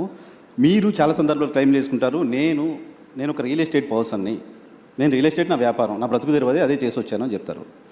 కానీ ఈరోజు హైదరాబాద్లో తెలంగాణలో పర్టికులర్గా హైదరాబాద్లో రియల్ ఎస్టేట్ పరిస్థితి ఏంటి అంటే, మీరు సాటిస్ఫై అవుతున్నారా బాగానే ఉంది అని? అంటే రియల్ ఎస్టేట్ బాగుంది, కానీ నేను ఆశించినంత మేరకు లేదు. ఇది ఈ ఒక్క నగరానికే కాదు, మొత్తం ప్రపంచంలోనే ఒకసారి ఒక స్లో డౌన్ అనేది ఉంటుంది. కొన్ని సంవత్సరాలకు కొన్ని ఆర్థికపరమైన యుద్ధం కావచ్చు, ఆర్థిక పరిస్థితులు కావచ్చు, లేకపోతే డాలర్ ఫ్లక్చుయేషన్ కావచ్చు, రకరకాల ఇష్యూస్. ఈరోజు ఏఐ రావడం వల్ల చాలా కోట్ల మందికి ఉద్యోగాలు పోవడం, ఆ ఉద్యోగాలు పోతే వాళ్ళు కొనుక్కోవాల్సుకున్న పర్సనల్ ఏదైతే అంటే హౌసింగ్ స్కీమ్స్ కాబట్టి ఇట్లాంటి రకరకాల ప్రభావం ఉన్నాయి. కానీ 2021 నుంచి కంటిన్యూస్గా 2021, 22 కానీ 22, 23 కానీ ఇట్లా మీరు ఒక 7 ఇయర్స్ మీరు చూస్తే తెలంగాణలో పాత దానికంటే తక్కువ లేదు, పెరిగింది. కాకపోతే నేనెంత ఆశించే ఎంత వేగంగా నేను చేయాలనుకుంటున్నానో ఆ సిస్టమ్ లేదు. కానీ కంపారిటివ్లీ ప్రీవియస్ గవర్నమెంట్ కానీ ప్రీవియస్ ఇయర్ ఫైనాన్షియల్ స్టేటస్ని కానీ ఒకసారి క్యాలిక్యులేట్ చేస్తే ఎక్కడ కూడా తగ్గలేదు. నేను చెప్పడం కాదు, కంటిన్యూస్గా క్యాగ్ రిపోర్ట్స్ ఇస్తుంది, నీతి ఆయోగ్ రిపోర్ట్స్ ఇస్తుంది, జిఎస్టీ మీద రిపోర్ట్స్ వస్తున్నాయి, నివేదికలు, రెవెన్యూస్ చెప్తున్నాయి. సరే కొంతమంది సోషల్ మీడియాలో పెట్టుబడులు పెట్టి దాన్ని ఏదో వాళ్ళే రాసి, వాళ్ళే చదివి, వాళ్ళే అబద్ధాలు చెప్పి, అబద్ధాలు వాళ్ళే చూసుకొని, వాళ్ళే నమ్మి, వాళ్ళే మోసపోతుండ్రు. నేను ఎందుకు చెప్తున్నట్టే, ఉప ఎన్నికలు ప్రజలు తీర్పిచ్చారు, సర్పంచ్ ఎన్నికల్లో ప్రజలు తీర్పిచ్చారు, మున్సిపల్ ఎన్నికలలో ప్రజలు తీర్పిచ్చారు. అయినా వాళ్ళు భ్రమలలో బతుకుతాం అంటే నాకు కావాల్సింది కూడా అదే. వాళ్ళ భ్రమలలో ఉండడమే నాకు కావాలి కదా. నా పని సులువు అవుతుంది చేసేదాన్ని. నేను ఎప్పుడు రియాలిటీలోనే ఉంటా. వైఎన్ఆర్ నీకు తెలుసు కదా బాగా, నీకు 20 సంవత్సరాల నుంచి అయితే నన్ను చూస్తున్నావు కదా. నాకు వాస్తవం అనేది వినడం నాకు ఇష్టం. వాస్తవ పరిస్థితుల మధ్యలోనే నేను ఉంటా. నేను ఊహాజనితమైన ప్రపంచంలో నేను ఉండను. ఎవరైనా ఊహించుకుంటే అది వాళ్ళ తప్పు. ఇప్పుడు వాళ్ళకి రకరకాల కోరికలు, అంటే వారసత్వ సంపద కింద, వారసత్వంలోనే విరాసత్ అంటారు తెలంగాణలో. అంటే పోలీస్ పటేల్ ఉన్నప్పుడు విరాసత్ కింద వచ్చేది. మా ముత్తాత పోలీస్ పటేలు, అది మా తాతకు వచ్చింది, ఇంట్లో పెద్దోడు కాబట్టి. ఆ తాత నుంచి మా నాయనకు వచ్చింది, మా నాయన నుంచి ఎన్టీఆర్ వచ్చి తొలగించాడు. మా నాయనకు ఉన్నప్పుడు కూడా మా అన్నదమ్ములలో పెద్దోడికి వస్తుందని మేము అనుకున్నాం. విరాసత్తులు వస్తాయి, ఆస్తులు కూడా వస్తాయి. సో విరాసత్తులో నాకు ముఖ్యమంత్రి వస్తాయని కొంతమంది పాపం కలలుగా అన్నారు. వాళ్ళ కళలు చెదిరిపోయే రకాల దుఃఖంలో ఉన్నారు. ఇలా నేను అన్ని వదిలేసి ఈగల్ ఫోర్స్ అని ఒక సంస్థను తీసుకున్నాను అడగబోతున్నది డ్రగ్స్ని కంట్రోల్ చేయడానికి. చిన్న చిన్న స్కూళ్ళ ముందర కూడా గంజాయి చాక్లెట్లు బిఫోర్ దట్ కంగ్రాచులేట్ చేస్తున్నాను సార్. డ్రగ్స్ పైన మీరు చేస్తున్న పోరాటం డెఫినెట్గా అప్రిషియేట్ చేయాలి. దాని మీద కూడా ఆరోపణలు. మీ ఫామ్ హౌస్లలో పార్టీలు చేసుకుంటే డ్రగ్స్తో దొరికితే అభినందించాల్సింది పోయి నన్ను తిడతారని. మేము ఫామ్ హౌస్లో దీపావళి పండుగ నాడు మేము డ్రగ్స్ పార్టీ చేసుకుంటే నువ్వు వచ్చి పట్టుకుంటావు అని. దీపావళి పండుగ నాడు చిచ్చుబుడ్ల పండుగ చేసుకోవాలనా? దీపావళి పండుగ దేం పండుగ? చిచ్చుబుడ్ల పండుగ, అవునా? నువ్వు చిచ్చుబుడ్లు కాలిస్తే బాగానే ఉంటాయి, కానీ సారా బుడ్లు పెట్టుకుంటాం, మేము గంజాయి కొడతాం, మేము కొకైన్ హెరాయిన్ తెచ్చి పీల్చుతామని అంటే ఎట్లా చూస్తూ ఊరుకోవాలి నర్సింగ్? నేను ఎవరి కోసం చేస్తున్నది? ఇప్పుడు నదులను ఆక్రమించిన వాళ్ళని తొలగించినా, చెరువులను తొలగించినా, కుంటలు తొలగించినా, నాళ్ళను తొలగించినా నాకు వచ్చేది ఏం లేదు, భవిష్యత్ తరాలకు ఇస్తున్నా. నేను కూడా వాళ్ళతో చేరితే నాకెక్కువ లాభము. విజన్ డాక్యుమెంట్లో భాగంగా తెలంగాణలో సేమ్ డ్రగ్స్ విషయంలో కూడా ఇవాళ నాకు కొన్ని కేసెస్ నాకు తెలుసు. As a stated I cannot disclose. 6th class 7th class 8th class పిల్లలు మిస్లీడ్ చేసి గంజాయి ఇటువైపు అటువైపు తీసుకెళ్తుంటే తల్లిదండ్రులు వచ్చి నాకు చెప్తున్నప్పుడు నాకు నిజంగా అసలు అంటే పిచ్చెక్కిపోతుంది ఒకసారి. అసలు దీన్ని ఎరాడికేట్ చేయడానికి ఏం చేయాలన్నంత కోపం ఉంది నాకు. నేను దాన్ని చేస్తే కూడా అది కూడా ఈ దేశానికి మనం ఒక రోల్ మోడల్ డ్రగ్స్ రిలేటెడ్ దీంట్లో. నేను కంప్లీట్గా ఒక వ్యవస్థని ఏర్పాటు చేసిన. హైడ్రా అని ఒక వ్యవస్థను ఏర్పాటు చేసిన. ఈగల్ ఫోర్స్ అండ్ డ్రగ్స్ని కంట్రోల్ చేయడానికి ఒక వ్యవస్థను ఏర్పాటు చేసిన. సైబర్ క్రైమ్ని కంట్రోల్ చేయడానికి ఒక ఇన్స్టిట్యూషన్ ఏర్పాటు చేసిన. ఒకప్పుడు పోలీస్ డిపార్ట్మెంట్లో విజిలెన్స్ అండ్ ఎన్ఫోర్స్మెంటో, ఏసీబీఓ, ఆక్టోపసో లేకపోతే గ్రే హ్యాండ్సో ఆ రోజున్న సమస్యల్ని అడ్రస్ చేయడానికి వాళ్ళు చూసారు. ఈరోజు నక్సలైట్ల కోసం గ్రే హ్యాండ్స్ పెట్టారు. ఈరోజు నక్సలైట్లే లేరని అంటుంటే గ్రే హ్యాండ్స్ సంస్థని ఏం చేసుకుంటావు? ఓకే, కొన్ని సంస్థలు ఆ పర్పస్ సర్వ్ అయిన తర్వాత ఆ సంస్థల రిలవెన్స్ అనేది ఇర్రిలవెంట్ అవుద్ది. ఈరోజు ఈ సమాజాన్ని ఇక్కడ ఉన్న వాళ్ళందరూ, ఇక్కడనే చూస్తున్న వాళ్ళందరూ, వాళ్ళకు ఒకరు లేక 2 పిల్లలు జీవితాంతం కష్టపడి వాళ్ళు స్ట్రక్చర్డ్గా పైకి వచ్చిన తర్వాత వాళ్ళ 8th క్లాస్ చదువుకుంటున్న అమ్మాయి స్కూల్కి వెళ్ళి తెలియకుండానే గంజాయి చాక్లెట్లని తర్వాత ఎడిక్ట్ అయిపోయి తర్వాత కుటుంబం రూయిన్ అయిపోతుంటే ఆ తల్లిదండ్రుల బాధ ఎవడన్నా ఆలోచన చేసిందా? డెఫినెట్గా చేయాల్సిందే సార్. విజన్ మరి నేను దాన్ని ఆపితే నన్ను ఎందుకు విలన్గా చూస్తారు? చూసినా సరే ఐ డోంట్ మైండ్. మీకు ఆ క్లారిటీ ఆఫ్ థాట్ ఉన్నప్పుడు ఇంకొకళ్ళ ఏదో అవసరం లేదేమో. డ్రగ్స్ విషయంలో మాత్రం డెఫినెట్గా తెలంగాణ గవర్నమెంట్ చేస్తుంది. నేను ఏది చేసినా వైనార్ నేను నా కోసం ఏం చేయట్లా. నాకు ఏది అవసరం లేదు నా లైఫ్లో నేను చాలా కంఫర్ట్గా ఉన్నా. నాకు ఏం ఎక్స్ట్రా అవసరం లేదు. What ever I have achieved నాకు లైఫ్లో 100/100 సాటిస్ఫాక్షన్ ఉంది. ఓకే, నాకు మిగిలిందల్లా నేను భవిష్యత్ తరాలకి ఏం చేయాలన్నదే నా పట్టుదల. ఓకే, 100 ఏళ్ళైనా అరే పలానోడు ఉన్నప్పుడు ఏదన్నా కానీ చేసిందే. 100 సంవత్సరాలైనా డ్రగ్స్ రిలేటెడ్ ఇష్యూ వచ్చిందనుకో, చెరువులు, కుంటలు లేకపోతే నదుల ఆక్రమణ జరిగినప్పుడు పలానోడు ఉండేనే. సర్ ఆర్థర్ కాటన్ గురించి ఎందుకు మాట్లాడుకుంటారు? ధవళేశ్వరం కట్టింది కాబట్టి ఇచ్చంపల్లి దగ్గర కట్టండి అని మనకు ఆ రోజే చెప్పిండా? సర్ ఆర్థర్ కాటన్ చెప్పింది వినకుండా మేము పొడుస్తామని మేడిగడ్డ చేస్తే ఏమైంది? మేడిపండులాగా కుప్పగూలిపోయింది. బుర్రు ఉండాలి కదా మనం చేసేటప్పుడు. సో మనం తెలుసుకోవాలి, మన పెద్దలు చెప్పింది వినాలి. ఈ రెండు లేకుండా మనం సగం జ్ఞానంతో చేస్తే సమస్యలు వస్తాయి. కొన్ని విధానాలు ఇంతకుముందు చెప్తున్నట్టుగా విజన్ డాక్యుమెంట్ గురించి చెప్తున్నారు. ఇంకొక పాయింట్ నేను ప్రధానంగా మీరు వచ్చిన తర్వాత నోటీస్ చేసింది, సన్నబియ్యం ఒకటి ఇస్తున్నారు, అప్రిషియేట్ చేయదగ్గ ఇష్యూ డెఫినెట్గా. దాంతోపాటు మీరు ఇప్పుడు యంగ్ ఇండియా మోడల్ స్కూల్స్ అని పెడుతున్నారు. Young India model schools, integrated model schools పెడుతున్నారు కదా సార్. ఆల్రెడీ చాలా స్కూల్స్ ఉన్నాయి. స్కూల్స్ పెట్టాలంటే మీరు మెర్జ్ చేయొచ్చు, ఒక దగ్గర పెట్టచ్చు. స్కూల్స్ కట్టడం అనేది కార్యక్రమంగా ఎందుకు ఉండాల్సిన అవసరం ఉంది? స్కూల్ బిల్డింగ్స్ మళ్ళీ కట్టాల్సిన అవసరం ఎందుకు ఉంటుంది? ఎడ్యుకేషన్ సిస్టంలో కదా చేంజెస్ రావాలి. నర్సింగ్ చాలా మంచి క్వశ్చన్ అడిగినావు. దాదాపుగా 6 లక్షల పైచీలకి 7 లక్షల గ్రామాలు ఉన్నాయి భారతదేశంలో. స్వతంత్రం వచ్చినప్పుడు నిరక్షరాస్యత అని మనకు పెద్ద సమస్య. ఆ రోజు మొదటి ప్రధానమంత్రి 2 పాలసీలు తీసుకున్నాడు. ఒకటి, కరువు కాటకాలతో ఆకలితో దేశ ప్రజలు చచ్చిపోతుంటే బురద మట్టి దీన్ని బతికే రోజులు స్వతంత్రం వచ్చినప్పుడు. చదువులేని నిరక్షరాస్యత ఉన్నప్పుడు మొదటి ప్రధానమంత్రి 2 పాలసీస్ తీసుకున్నాడు. ఒకటి ఎడ్యుకేషన్, 2 ఇరిగేషన్. ఎడ్యుకేషన్ ఆయన తీసుకున్నాడు కాబట్టి ఈరోజు దేశ స్థాయిలో ఉన్న పెద్ద పెద్ద ఇన్స్టిట్యూషన్స్, ఐఐటీలు, ఐఐఎంలు, లేకపోతే ఈరోజు పెద్ద యూనివర్సిటీలు అన్నిటిని కూడా పండిత్ జవహర్లాల్ నెహ్రూ గారు ఎస్టాబ్లిష్ చేసిండ్రు. కాబట్టే ఈ దేశంలో చదువు వచ్చి ప్రపంచానికి మనం జ్ఞానాన్ని పంచగలుగుతున్నాం. రెండోది ఆయన ఇరిగేషన్ తీసుకోవడం అంటే ఈ రోజున్న నాగార్జున సాగర్, శ్రీశైలం, శ్రీరామ్ సాగర్ ఎవరు కట్టిండ్రు? పండిత్ జవహర్లాల్ నెహ్రూ కట్టిండు. కాలువలు ఉన్న కాలువలలో పూడికను కూడా మనం తీయలేకపోతున్నాము. బాక్రానంగాలు ఎవరు కట్టారు? భారతదేశంలో ఈరోజు ఒకప్పుడు కరువుతో తినడానికి తిండి లేని క్రమంలో ఎసెన్షియల్ కమాడిటీ యాక్ట్ తీసుకొచ్చి ఎవడైతే అక్రమ నిల్వలు పండించిన పంటలు పెడితే వాడిని direct prevention of detention act కింద, పీడీ యాక్ట్ కింద పెట్టడానికి చట్టాలు తీసుకొచ్చారు. ఆ రోజు తీవ్రమైన నేరం.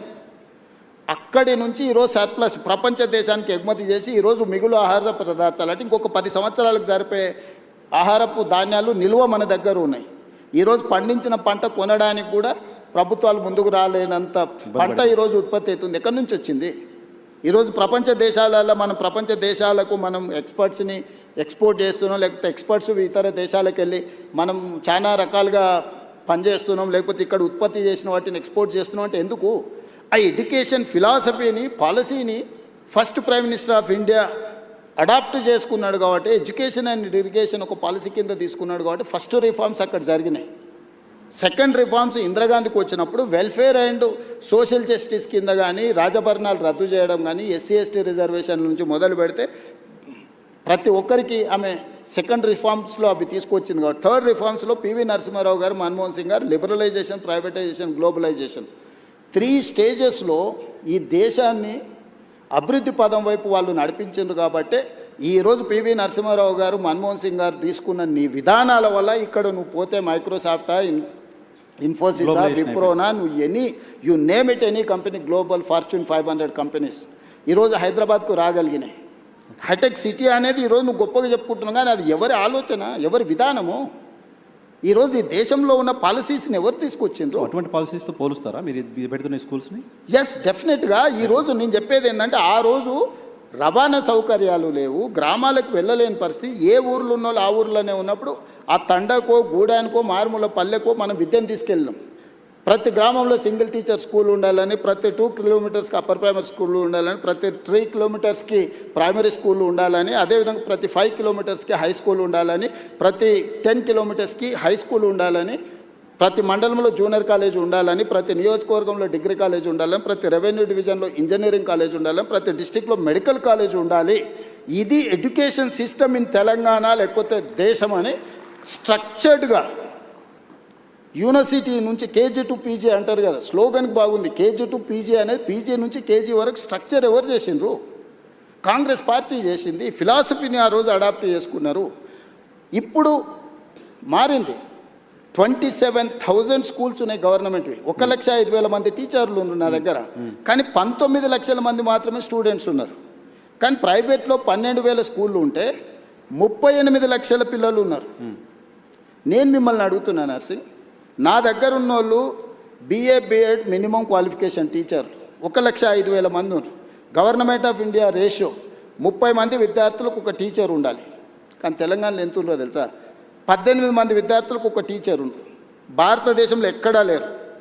27,000 స్కూళ్ళు ఉంటే, ఇంతమంది టీచర్లు ఉంటే, 19 లక్షల మంది పిల్లలు నా దగ్గర చదువుకుంటే, 12,000 స్కూళ్ళు ఉన్న ప్రైవేట్ పాఠశాలలు 38 లక్షల మంది పిల్లలకు చదువు చెప్తున్నాయి.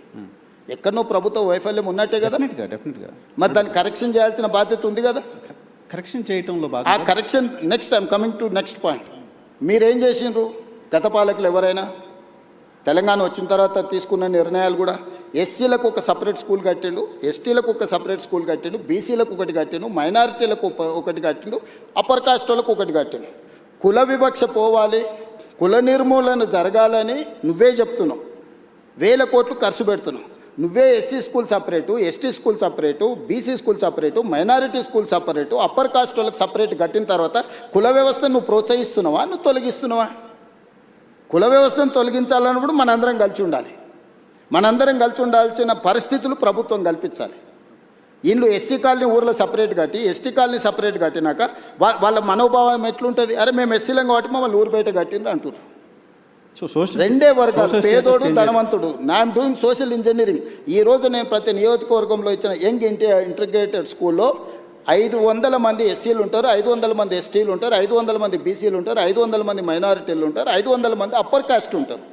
ఈ సమూహమే young India integrated school. 2500 students in one campus, 25 acres area, 6 lakhs square feet and spending 200 crores on each school.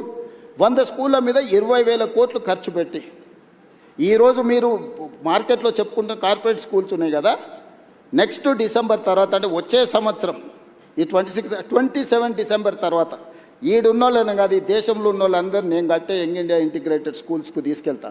Nursery to 12th class వరకు నేను అందించే ఎడ్యుకేషన్. నేను బ్రేక్ఫాస్ట్ ఇవ్వబోతున్నా, లంచ్ ఇవ్వబోతున్నా, ఈవినింగ్ స్నాక్స్ ఇవ్వబోతున్నా. రెసిడెన్షియల్ స్కూళ్ళ వల్ల ప్రమాదం ఒకటి తెలుసా నర్సింగ్, ఒకప్పుడు ఒక కుటుంబం 5-6 మంది పిల్లలు ఉండేది. ఓరిద్దరు పిల్లలు చదువుకోవడానికి పోయినా ఓరిద్దరు తల్లిదండ్రుల దగ్గర ఉండేది. ఇప్పుడు ఒక్కటి లేక 2 పిల్లలు ఉంటే ఆ పిల్లల్ని హాస్టల్లో వేస్తే భార్య భర్తల మధ్య పొంతన ఉండట్లేదు, పిల్లలకు దూరం ఉంటారు. ఆ మధ్యలో ఒక ఆయన నాకు చెప్పిండు, మేము చిన్నగా ఉన్నప్పుడు మీరు మమ్మల్ని హాస్టల్లో వేసారు, మేము పెద్దగా అయినాక మిమ్మల్ని తీసుకెళ్ళి ఓల్డేజ్ హోమ్లో వేసినామని. ఎక్కడుంది ఒక హ్యుమానిటీ, ఒక హ్యూమన్ కనెక్షన్ ఎక్కడుంది? మానవ సంబంధాలు తెగిపోతున్నాయి, ఓకే, మానవ విలువలు పడిపోతున్నాయి. దీన్ని రిస్టోర్ చేయాల్సిన బాధ్యత పాలకుడిగా నా మీద లేదా? నేను గ్రామాలలో చూసిన భార్యాభర్తలకు పిల్లలు స్ట్రెస్ బస్టర్స్. మన కోపం వచ్చినా బాధ వచ్చినా పిల్లలు కళ్ళ ముందు ఉంటే ఒక ధైర్యం. ఆ పిల్లలే లేరనుకో, ఆ కోపం భార్య మీద చూపిస్తాం, భార్యకు వచ్చిన చికాకు భర్త మీద చూపిస్తాం, చివరికి వాళ్ళిద్దరు విడిపోయే పరిస్థితి ఉంది. సో ఈ మోడల్ స్కూల్లో ఎంత ఉందా? ఇది భార్య భర్తల మధ్య గొడవలు ఆపడం. సీరియస్గా నేను సోషల్ కాన్సిక్వెన్సెస్ చెప్తున్నా నర్సింగ్. నేను గ్రామం నుంచి వచ్చిన, నాకు తెలుసు నా దగ్గరికి ఎంతమంది. పాలసీ డిజైన్ సో ఇప్పుడు బుర్రలేని వాళ్ళకు టెండర్ పిలిచే 200 రూపాయల కాంట్రాక్టే కనిపిస్తుంది, ఎందుకంటే వాళ్ళకు కమిషన్లే కనిపిస్తుంటాయి. అందులో 20,000 కోట్లు పిలిచిందంటే 10% తీసుకున్నా కూడా 2,000 వేసేసినట్టే ఉండాలి. అది దొంగల బుద్ధి. అదే బిల్డింగ్స్ అవసరం ఏంటనేది పాయింట్ చాలా మంది నర్సింగ్. ఇప్పుడు సైబర్ క్రైమ్ ఒకటి ఉండనుకో, వానికి యాక్సెస్ దొరకగానే ఈ ఖాతాలో ఎంత ఉంది, ఎంత కొట్టేయచ్చు అని వాళ్ళు లెక్కలు వేసుకుంటాడు. గంజాయి అమ్ముకునేటోడు కాలేజీలో 5,000 మంది పిల్లలు ఉంటే 5,000 మంది ఉంటే 2,000 మందికి అలవాటు చేస్తే ఇంత బిజినెస్ చేయొచ్చు అని వాడు అనుకుంటాడు. బ్లాక్లో టికెట్లు అమ్ముకునేటోడు సినిమా థియేటర్ దగ్గర ఎక్కువ జనాలు కనిపిస్తే ఒక 100 టికెట్లు బ్లాక్లో అమ్ముకుంటే చేయొచ్చు ఈరోజు మంచి బిజినెస్ అని వాడు అనుకుంటాడు. టెండర్లు ఇచ్చి కమిషన్లు కొట్టేస్తాడు, దాని వాల్యూ చేసేసి లెక్క కట్టేసి వాడు కమిషన్లు వెనక్కి లెక్కేస్తాడు. నర్సింగ్ రేవంత్ రెడ్డి దగ్గరకు వచ్చి నీకు ఇది ఇస్తే ఈ పంజాయని అడిగే ధైర్యం ఇంతవరకు ఎవరు చేయలే, ఎవరు లోపలికి కూడా రాలే. ఓకే ఓకే, మీరు ఎడ్యుకేషన్ శాఖను కూడా మీ దగ్గర పెట్టుకోవడం వెనక రీజన్ ఇదేనా? నేను పర్సనల్గా దాన్ని పట్టాలు ఎక్కియాలి అనేది నా. ఇప్పుడు చాలామంది ఏం కోరుకుంటారు, రెవెన్యూ కోరుకుంటారు, ఫినాన్స్ కోరుకుంటారు, డిఫరెంట్ మినిస్టర్స్ కోరుకుంటారు కదా. ముఖ్యమంత్రి ఏ శాఖ అయినా నేను నా వద్ద పెట్టుకోవచ్చు కదా. ఏం పెట్టుకున్నాయి? అర్బన్ ఇన్ఫ్రాస్ట్రక్చర్ చేయాలనుకున్నా మున్సిపాలిటీ పెట్టుకున్నా, స్ట్రక్చర్డ్గా డిజైన్ చేయాలి. ఎడ్యుకేషన్, ఈ సమాజాన్ని పునర్నిర్మించాలనే కోరిక నాకుంది. దీన్ని ఎవరి దగ్గర పెట్టినా కూడా అది నేను అనుకున్న లక్ష్యం దిశగా పోతుందో పోదో అని నా దగ్గర పెట్టుకున్నా. ఈ రెండిట్లల్లా నేను రోజుకు 18 గంటలు రివ్యూలు చేస్తున్నాను. నువ్వు ఆఫీసర్లను అడుగు, చచ్చిపోతున్నారు ఆఫీసర్లు. సార్ మేము అంతకుముందు 3 నెలలకు ఒకసారి అట్లా కనిపిస్తే సార్ చెప్పేది 3 గంటలు వింటే మా పని హ్యాపీగా ఉండే సార్, మేము చెప్పాల్సిన అవసరమే లేదు. ఇప్పుడు నువ్వు పిలుస్తున్నావు అంటే మొత్తం తిరిగేసి చదవాల్సి వస్తుంది సార్ అని.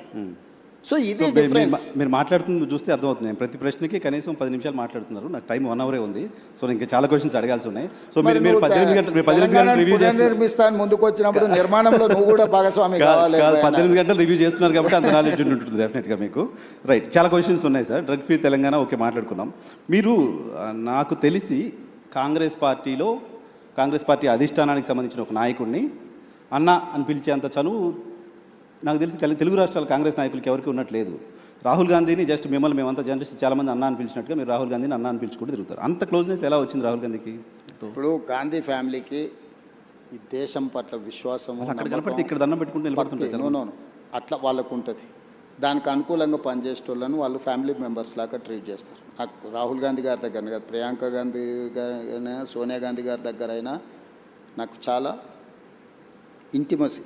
అంటే నేను నా లైన్ ఎప్పుడు క్రాస్ కాను, కాకపోతే నాకు కంఫర్ట్ ఉంది. నేను ఏమనుకున్నా నేను చెప్పగలను. వాళ్ళకి ఏమనిపించినా వాళ్ళు నాకు మీకు కంఫర్ట్ ఇస్తారు. నేను ఫోన్ లేదు నీకు చూపిస్తే ఇప్పుడు ఒక టెక్స్ట్ పెట్టండి, ఇక్కడ లోకల్గా ఏదో కేసు అయిందంట Revanth, why don't you see that case అని. అంటే తెలంగాణలో జరిగే చిన్న సంఘటన కూడా రాహుల్ గాంధీ గారు ముఖ్యమంత్రి గారికి అదేదో చూడు అని అడ్వైజ్ చేసేంత మా కమ్యూనికేషన్ ఉంది. సో గాంధీ కుటుంబంలో సార్, అది ఎలా తెలుసుకున్నారు కాంగ్రెస్ మీరు? పాలిటిక్స్ గట్టిగా ఒక 1 decade కూడా కాల మీరు కాంగ్రెస్ పార్టీలో 2017 కదా. 17 ఈ 9 yearsలో ఎలా తెలుసుకోగలిగారు అది? అదే చెప్తున్నాను నర్సింగ్. నేను 2007లో టీడీపీలో జాయిన్ అయినా, 2017లో బయటకు వచ్చాను. నేను ఉన్నది 10 సంవత్సరాలే కదా. అవును. ఈ రోజుకైనా చంద్రబాబు నాయుడు గారు ఆయన దగ్గర ఉన్న సొంత నాయకుల కంటే కూడా నన్ను గౌరవిస్తాడా లేదా వెళ్ళిపోయినాక కూడా? ఎందుకు? నార్మల్గా వెళ్ళిపోయిన తర్వాత ఒక పార్టీని వదిలి ఇంకో పార్టీలకు పోయినా, ఒక నాయకుడిని వదిలి ఇంకొక నాయకుడి దగ్గరికి పోయినా వాళ్ళ మధ్యలో సంబంధాలు సత్సంబంధాలు ఉండని ఎప్పుడైనా చూసినాం ఈ దేశ రాజకీయాలలో? ఎక్కడైనా కానీ చంద్రబాబు నాయుడు గారికి నేను ఎదురుపడ్డప్పుడు ఆయన కళ్ళల్లో ఏం కనిపిస్తుంది ఒకసారి చూడు. డెఫినెట్గా ప్రేమగా చూస్తారు. నా పట్ల గౌరవం ప్రేమ అనేది ఉంది కదా. That is what my conviction. నేను ఒక నాయకుడితో పనిచేస్తే 100% ఆ నాయకుడితో నిలబడతా. నేను పార్టీని వదిలే రోజు కూడా ఇక్కడ చెప్పలే, విజయవాడకు పోయి చంద్రబాబు నాయుడు గారిని కలిసి, సార్ నాకున్న పరిస్థితి ఇది, మీ వల్ల నాకు పార్టీ వల్ల అన్ని రకాల ఉపయోగము ప్రయోజనం జరిగింది, కానీ నేను అనుకుంటున్న పర్పస్ కానీ ప్రజలు కోరుకుంటున్న లక్ష్యం కానీ ఇక్కడ ఉంటే కుదరదు, కాబట్టి నేను ప్రత్యామ్నాయంగా నేను వెళ్తున్నా అని చెప్పి నేను అక్కడి నుంచి వచ్చిన. నేను ఎప్పుడు కూడా నా రిలేషన్ని నేను స్ట్రెయిన్ చేసుకోలేదు, నా లీడర్కి నేను అబద్ధం చెప్పలే. ఓకే, ఏది ఉన్నది ఉన్నట్టు మాట్లాడమే నా స్ట్రెంగ్త్. కాదు సార్, రాహుల్ గాంధీ గారికి మీరు గోల్ పెట్టుకున్నారు, నాతో 2006-7 ప్రాంతంలో నేను ముఖ్యమంత్రి అవుతా అని చెప్పారు. నాతో పాటు చాలామంది జర్నలిస్ట్ ఫ్రెండ్స్ చెప్పారు, కొంతమందిని మా వాళ్ళని మంత్రులను కూడా చేస్తామని చెప్పారు. మంత్రులను చేయలేదు కానీ చాలామంది మా జర్నలిస్ట్ ఫ్రెండ్స్కి అవకాశాలు కల్పించారు. Thank you. సో మీరు రాహుల్ గాంధీ గారికి చెప్పొచ్చు కదా, ఆయన కూడా గోల్ పెట్టుకొని నేను ప్రధానమంత్రి కావాలని గోల్ ఉందా అసలు ఆయనకి? ఆ గోల్ పెట్టుకున్నారు, దానికోసం పనిచేస్తున్నారు. రాహుల్ గాంధీ గారికి చాలాసార్లు చెప్తున్నా, కాంగ్రెస్ని అధికారంలోకి తేవాలనే గోల్ ఉంది ఆయనకు, కానీ ఆయన ప్రధానమంత్రి కావాలనే దాని మీద ఆయన కోరిక లేదు. గోల్ ఉంటేనే కదా దానికోసం. నేను చాలాసార్లు మొన్న మా చింతన్ శిబిర్ ఇక్కడనే రాజ్ ఠాకూర్ జిల్లా ప్రెసిడెంట్ ఉన్నాడు కదా, మొన్న మా చింతన్ శిబిర్ జిల్లా అధ్యక్షుల ట్రైనింగ్ జరిగింది ఆంధ్రప్రదేశ్ తెలంగాణ వికారాబాద్లో. నేను లోపల ఏం మాట్లాడినో ఎవరైనా వినుంటారు, నువ్వు అడుగు అంటే నాకు ఆయనకు జరిగిన డిస్కషన్ అంటే ఒక పర్సన్ థాట్ లోపల ఉన్నప్పుడు కదా దానికోసం చెప్పించి ఒప్పించిన. మొదటిసారి రాహుల్ గాంధీ వచ్చేసారి నేను ప్రధానమంత్రి పదవికి పోటీ పడతాను, నేను బాధ్యత తీసుకుంటా అని చెప్పి మొదటిసారి రాహుల్ గాంధీ గారిని అధికారికంగా ఎస్ అని నేనే అనిపించిన. ఓకే, నేను చెప్పిన క్లియర్గా ప్రజలు ఇప్పుడు ఇప్పుడున్న జనరేషన్, నేను ఆయనకు చెప్తా ఆయన నీకు చేస్తాడంటే ఎవరు నమ్మడం లేదు, వినడం లేదు. నువ్వేం చేస్తావో, నీ కమిట్మెంట్ ఏంది, నువ్వేం చేయదలుచుకుంటావో నువ్వు డైరెక్ట్గా చెప్పమంటారు. ఇప్పుడున్న పాలిటిక్స్ను నేను స్విగ్గీతో పోలుస్తాను. ఇప్పుడు జనాలు విత్-ఇన్ మినిట్స్ డెలివరీ కావాలని కోరుకుంటున్నారు. పొద్దున ఆర్డర్ ఇస్తే రాత్రికి వచ్చే దాని మీద లేరు జనాలు, కావాలి కొత్త ఆర్డర్ మరి రెడీగా ఉంటారు. సో స్విగ్గీ పాలిటిక్స్లో ఈరోజు నువ్వు ఎట్లా పర్ఫామ్ చేస్తావు అనే దాని మీదనే ఆధారపడి ఉంటుంది. సో రేపు వచ్చే ఎన్నికల్లో రాహుల్ గాంధీ ప్రధానమంత్రి అభ్యర్థి ఇండియా కూటమి నుంచి. మొదట కాంగ్రెస్ పార్టీ నిర్ణయించుకుంటుంది, ప్రకటిస్తుంది, తర్వాత ఇండియా కూటమిని కన్విన్స్ చేస్తాం. ఇండియా కూటమిలో ఉన్న మిత్రులు నాకు చాలామంది మిత్రులే, వాళ్ళందరితో నేను కూర్చోబెట్టి మాట్లాడి సంవత్సరం ముందే అధికారికంగా రాహుల్ గాంధీ గారు రేపు జరగబోయే ఎన్నికల్లో ప్రధానమంత్రి అభ్యర్థి రాహుల్ గాంధీ గారికి ఓటేయండి, ఈ దేశానికి ప్రధానమంత్రి అవుతాడు, రైతుల కోసం ఏం చేస్తాడు, మహిళల కోసం ఏం చేస్తాడు, విద్యార్థుల కోసం ఏం చేస్తాడు, నిరుద్యోగ యువకుల కోసం ఏం చేస్తాడు, పరిశ్రమల కోసం ఏం చేస్తాడు, అదేవిధంగా కాస్ట్ సెన్సెస్ విషయంలో ఏం చేస్తాడు, లేకపోతే ఉన్న అదర్ సోషల్ ఇష్యూస్ మీద ఏం చేస్తాడు, ఒక పాలసీ డాక్యుమెంట్ తీసుకొచ్చి ప్రజల ముందు పెట్టి ప్రజల్ని మ్యాండేట్ కోరుతాం. ఓకే సార్, మీరు ఇప్పుడు ఆంధ్రప్రదేశ్లో కాంగ్రెస్ పార్టీ చివరి ముఖ్యమంత్రి, తెలంగాణ వచ్చిన తర్వాత మీరు మొదటి ముఖ్యమంత్రి. కాంగ్రెస్ పార్టీ ముఖ్యమంత్రులకి ఎవరికీ లేని ఒక ప్రివిలేజ్ కనపడుతుంది, మీరు సౌత్ ఇండియాలో కాంగ్రెస్ పార్టీకి సంబంధించిన ఫేస్గా కనపడుతున్నారు. కేరళ ఎలక్షన్లో క్యాంపెయిన్ చేయడం కావచ్చు, తమిళనాడు వెళ్ళి అక్కడ మీటింగ్స్ అటెండ్ చేయడం కావచ్చు. సో సిద్ధరామయ్య కంటే కూడా సౌత్ ఇండియాలో ఉన్న కాంగ్రెస్ ముఖ్యమంత్రులు మీరు ఎక్కువ పాపులర్గా కనపడుతున్నారు. సో సౌత్ ఫేస్గా రేవంత్ ఎమర్జ్ అవ్వడం వెనక రీజన్ ఏంటి? నేషనల్ పాలిటిక్స్ ఇంకేదన్నా మీరు సీఎం కావాలని గోల్ అయిపోయింది, వేరే గోల్ ఏమైనా పెట్టుకున్నారా? లేదు నర్సింగ్, నేను 10 years 2034 వరకు ఏ గోల్ లేదు. 1994లో 2 సార్లు తెలుగుదేశం పార్టీకి అధికారం ఇచ్చారు, 2004 నుంచి 2 సార్లు కాంగ్రెస్ పార్టీకి అధికారం ఇచ్చారు, 2014 నుంచి 2 సార్లు బీఆర్ఎస్కి అధికారం ఇచ్చారు, 2024 నుంచి 2 సార్లు నాకు అధికారం ఇస్తారు ప్రజలు. నాకు స్పష్టత ఉంది. 2034 వరకు ఇక్కడనే ఉంటా, ఈ ప్రజల కోసమే పనిచేస్తా. $1 trillion ఎకానమీని అక్కడికి తీసుకెళ్ళి 2047కి $3 trillion ఎకానమీ ఏదైతే మన నరేంద్ర మోడీ గారి ముందు స్పష్టంగా చెప్పినాం, భారతదేశం $30 trillion ఎకానమీ ఏదైతే వికసిత్ భారత్ 2047 లక్ష్యంగా పెట్టుకున్నారో, ఈరోజు మనము 3% లోపల జనాభా ఉంటే 5% జీడిపి కంట్రిబ్యూట్ చేస్తున్నాం.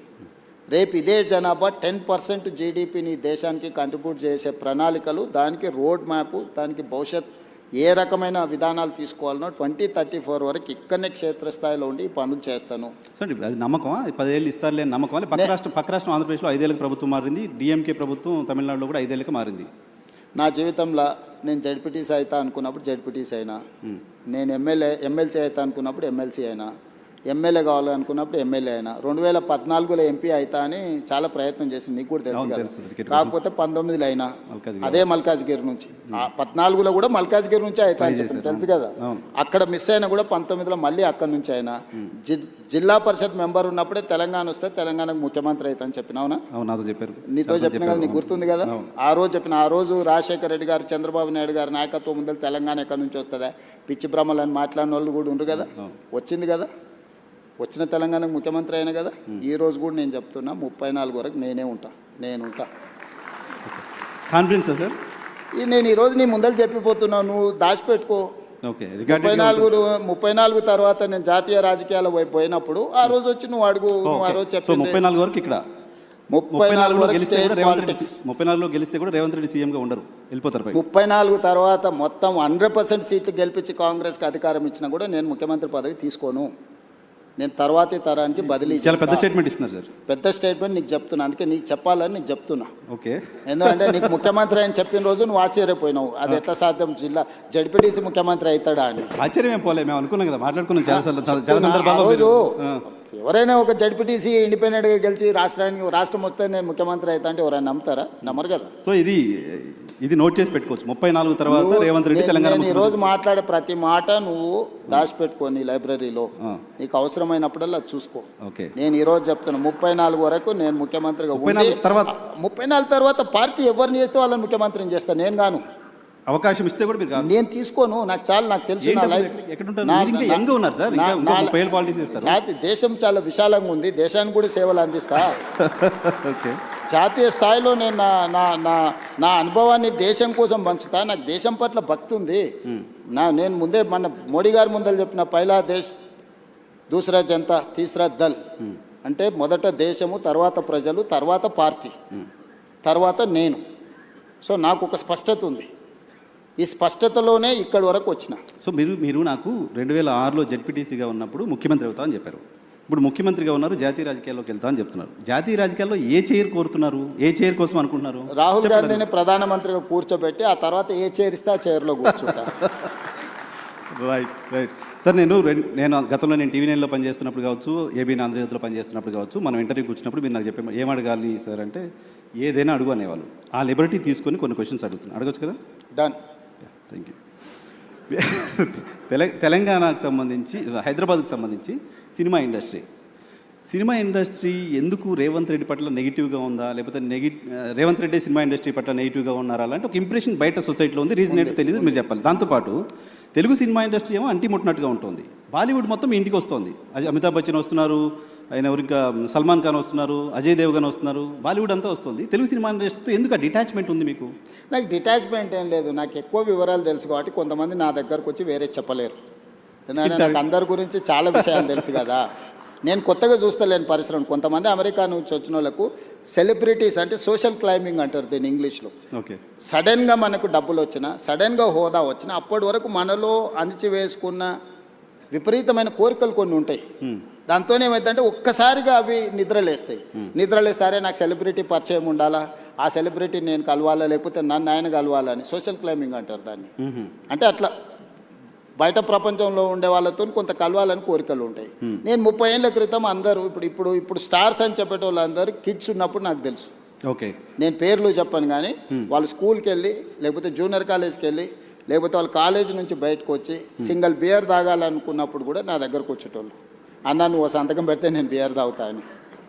సింగిల్ బీర్ తాగడానికి మీరు వచ్చారు, మీ దగ్గరికి వచ్చారు. ముఖ్యమంత్రి అయిన తర్వాత మీ దగ్గర రావడానికి భయపడతారు. అదే చెప్తున్నా, అన్ని చూసిన తర్వాత నాకు వచ్చి కొత్తగా చెప్పలేరు కదా నర్సింగ్. ఓకే, సో అందుకోసమని నేను ఏ పరిశ్రమతోనైనా, ధూల్పేట్ల గుడంబ అమ్ముకునే వాళ్ళతోని నేను అంతే రిలేషన్ మెయింటైన్ చేస్తా. Top of the top star వచ్చినా కూడా నేను అట్లనే ఉంటా. Wipro, Microsoft or any other company CEO వచ్చినా నేను అంతనే ఉంటా. అమెరికన్ అంబాసిడర్ వచ్చినా కూడా నేను అదే విధంగా ఉంటాను. నువ్వు నా బిహేవియర్ చూడు, నువ్వు యావరేజ్ లీడర్తోనున్నా ప్రధానమంత్రితోనున్నా నేను వంగి నమస్కారాలు పెట్టుడు, అతి వినయాలు చేసుడు, లేకపోతే టూ మచ్ ఏదో ఇంప్రెస్ చేసేసి ఏదో నటించేద్దామని నా బ్లడ్లోనే లేదు. ఓకే, నేను ఉన్నది ఉన్నట్టు ఉంటా, వచ్చేది వస్తుంది పోయేది పోతుంది. ఇట్లుంటేనే ముఖ్యమంత్రి అయినా. ఇంకా కొత్తగా ఏంది నేను చేసేది? మార్చుకోవాల్సిన అవసరం లేదు. ఏం పని ఉంది ఇప్పుడు ప్రతి ఒక్కరికి లైఫ్లో సక్సెస్కి ఒక ఫార్ములా ఉంటుంది. నువ్వు యాజ్ జర్నలిస్ట్ నువ్వు సక్సెస్ అయినావు అంటే నీకు ఒక ఫార్ములా ఉంటుంది, లేకపోతే ఒక వర్కింగ్ స్టైల్ ఉంటుంది. ఇంకొక లీడర్కి ఇంకొక లాగా ఉంటుంది, ఇంకొక సెలబ్రిటీకి ఇంకొక లాగా ఉంటుంది. నాకు నా లైఫ్ ఇట్లనే గౌరవాన్ని తెచ్చిపెట్టింది, హోదాని తెచ్చిపెట్టింది, ఈరోజు గుర్తింపు వచ్చింది. సో నా లైఫ్ అనేది ఇట్లనే ఉంటుంది నర్సింగ్. ఇందులో నేను అనేది టాలీవుడ్ బాలీవుడ్ కాదు, హాలీవుడ్ కూడా హైదరాబాద్లో షూటింగ్ జరగాలి, ఇండస్ట్రీని ఆ విధంగా తీసుకెళ్లాలని ప్రయత్నం చేస్తున్నా. అందుకే ఈరోజు నెట్ఫ్లిక్స్ కానీ వీటన్నిటిని కూడా మనం ఇక్కడికి తీసుకొచ్చినాం. సో నేను ఇండస్ట్రీకి ఒక హబ్ లాగా క్రియేట్ చేయదలుచుకున్నా. ప్రపంచంలో ఉండే సినిమా ఇండస్ట్రీ హైదరాబాద్లో ఉండాలనేది నా కోరిక. ఓకే, నేను అందుకే ఆ విధమైన ప్రణాళికలు వేస్తున్నా. సో నేను ఇండివిజువల్స్ని టూ మచ్గా ప్లీజింగ్ చేసే పనిలో నేను ఉండను. ఓకే, నేను నా పని 18 గంటలు నేను పని చేయాలి. నా పనిలో ఈరోజు ఎవరు అవసరం, ఎవరిని కలవాలి, ఎవరి వల్ల రాష్ట్రానికి ప్రయోజనం ఉంటే నేను వాళ్ళ కోసం టైం స్పెండ్ చేస్తా. ఓకే. మీరు ముఖ్యమంత్రి కావడం కోసం బయట కాంగ్రెస్ పార్టీ మెస్సిన్ కూడా తెచ్చినా మీకు తెలుసు కదా. మెస్సిన్ పిల్లలకు ఒక స్ఫూర్తి అయిన మెస్సిన్ తెస్తే కూడా తప్పు పట్టిరా. ఏం చేయాలి?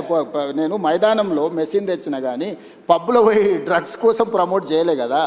పబ్ కల్చర్ వాళ్ళు అనుకుంటుండ్రు, స్టేడియం కల్చర్ స్పోర్ట్స్ కల్చర్ నేను అనుకుంటున్నా. ఈ కల్చరల్ డిఫరెన్సెస్ ఉన్నాయి మాకు. Okay. So farm house culture వాళ్ళు అనుకుంటుండ్రు, అగ్రికల్చర్ కల్చర్ అని నేను అనుకుంటున్నా. ఇది ఈ కల్చరల్ డిఫరెన్సెస్ ఉన్నాయి. What should I do? Okay, okay. మీరు ముఖ్యమంత్రి కావడం కోసం చాలామంది కాంగ్రెస్ పార్టీ కార్యకర్తల కష్టం, మీ కష్టం, మీరు చాలా ఫేస్ చేశారు. అంత ఓకే. వీటన్నిటితో పాటు మీకోసం కష్టపడ్డ మీ సతీమణి గారు ఉన్నారు. అటు కూడా చాలా కష్టపడ్డారు కదా. లాస్ట్ 4-5 ఇయర్స్ అయితే చాలా కష్టపడ్డారు, తెలుసు మాకు. సో మహిళా రిజర్వేషన్ బిల్లుని కాంగ్రెస్ పార్టీ పార్లమెంట్లో వ్యతిరేకంగా ఓటేసిన సందర్భంగా భారతీయ జనతా పార్టీ మోడీ గారు చెప్పారు, కాంగ్రెస్ నాయకుల్ని ఇంట్లో మీ భార్యలు అడగండి ఎందుకు వ్యతిరేకంగా ఓటేసావని. అడిగారా మీ సతీమణి ఏమన్నా? ఇప్పుడు మోడీ గారైనా భారతీయ జనతా పార్టీలైనా మహిళా రిజర్వేషన్ ముసుగు తొడుక్కొని దక్షిణ భారతదేశాన్ని హత్య చేయాలనే ప్రయత్నం చేశారు. ఆ హత్యాయత్నాన్ని నేను అడ్డుకున్నా. మహిళా రిజర్వేషన్ కానీ నియోజకవర్గాల పునర్విభజనకు ఎలాంటి సంబంధం లేదు. పార్లమెంట్ పెట్టిన బిల్లు సీట్ల పెంపకం అనేదే బిగ్గెస్ట్ సమస్య. సీట్ల పెంపకానికి వాళ్ళు ఎన్నుకున్న విధానాన్ని మాత్రమే మేము వ్యతిరేకించినాం.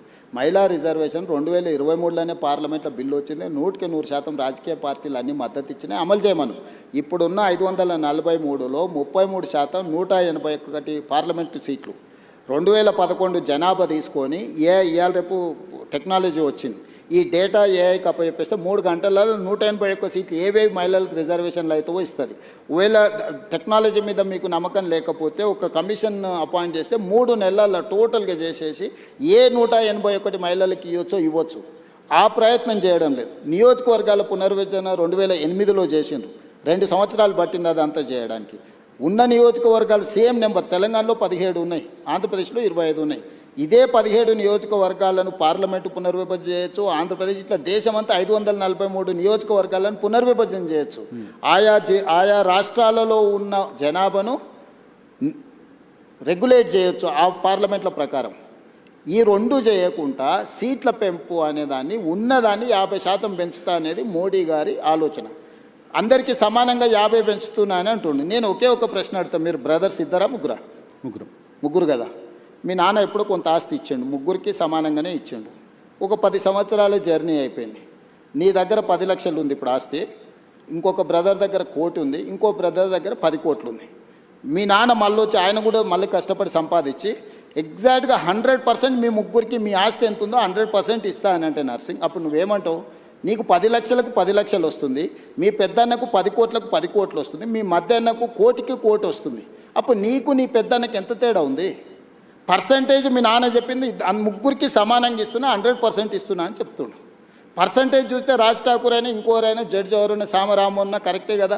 నర్సింగ్ 100% వచ్చింది, వాళ్ళు ఇంకో అన్నకు 100% వచ్చింది, వాళ్ళ పెద్ద అన్నకు 100% వచ్చింది. Percentage is not a solution for this problem. కానీ జనాభా లెక్కల ప్రకారం చేస్తే ఇంకా నష్టపోతుంది. జనాభా లెక్కలు చేయమని ఎవడన్నాడు? ఎవడడిగింది నేను? జనాభా లెక్కలు చేయొద్దని 76లో ఇందిరాగాంధీ నిషేధం విధించింది, 2001లో జనాభాను ప్రాతిపదిక తీసుకోవద్దని అటల్ బిహారీ వాజ్పేయి నిషేధం విధించిండు. ఇందిరాగాంధీ 1976లో గుర్తించింది, జనాభా ప్రాతిపదికన చేస్తే దక్షిణ భారతదేశానికి నష్టం జరుగుద్ది అని. 1976 నియోజకవర్గ పునర్విభజన చేసినప్పుడే 1970 నుంచి 76 వరకు కుటుంబ నియంత్రణ చేయడం వల్ల దక్షిణాది రాష్ట్రాలలో అమలు చేసిన కేంద్ర ప్రభుత్వం ఇచ్చిన ఆదేశాలను జనాభా తగ్గింది. ఇది ఒకవేళ ప్రాతిపదిక అయితే దక్షిణాది రాష్ట్రాలకు నష్టం జరుగుద్దని 25 సంవత్సరాలు నిషేధం విధించింది శ్రీమతి ఇందిరాగాంధీ గారు. 2001లో అటల్ బిహారీ వాజ్పేయి గారు ప్రధానమంత్రిగా ఉన్నప్పుడు విజ్డమ్ వాడి ఆయన ఇంకొక 25 సంవత్సరాలు నిషేధం విధించిండు. 76 నుంచి 2026 వరకు 50 సంవత్సరాలు జనాభా ప్రాతిపదికన కాదు, ఆయా రాష్ట్రాలలో ఉన్న సీట్లను ఆ రాష్ట్రాల మధ్యలోనే పంచాలి, బయటికి తీసుకోవద్దని నియంత్రించారు. ఈరోజు నరేంద్ర మోడీని అదే అడుగుతున్నాం. ఇందిరాగాంధీ గారిని, వాజ్పేయి గారిని ఆదర్శంగా తీసుకొని ఇంకొక 25 సంవత్సరాలు ఇదే నెంబర్ను ఈ రాష్ట్రాలలో ఉన్న దాంట్లో పెంచు. లేదు అని అంటే నేను అక్కడే చెప్పినా ఇక్కడే చెప్తున్నా. ఈరోజు కేరళలో 20 ఉన్నాయి, ఉత్తరప్రదేశ్లో 80 ఉన్నాయి. కేరళ ఉత్తరప్రదేశ్ మధ్యలో గ్యాప్ 60 ఈరోజు సీట్లు, అంతేనా? 20కి 80కి గ్యాప్ 60 కదా.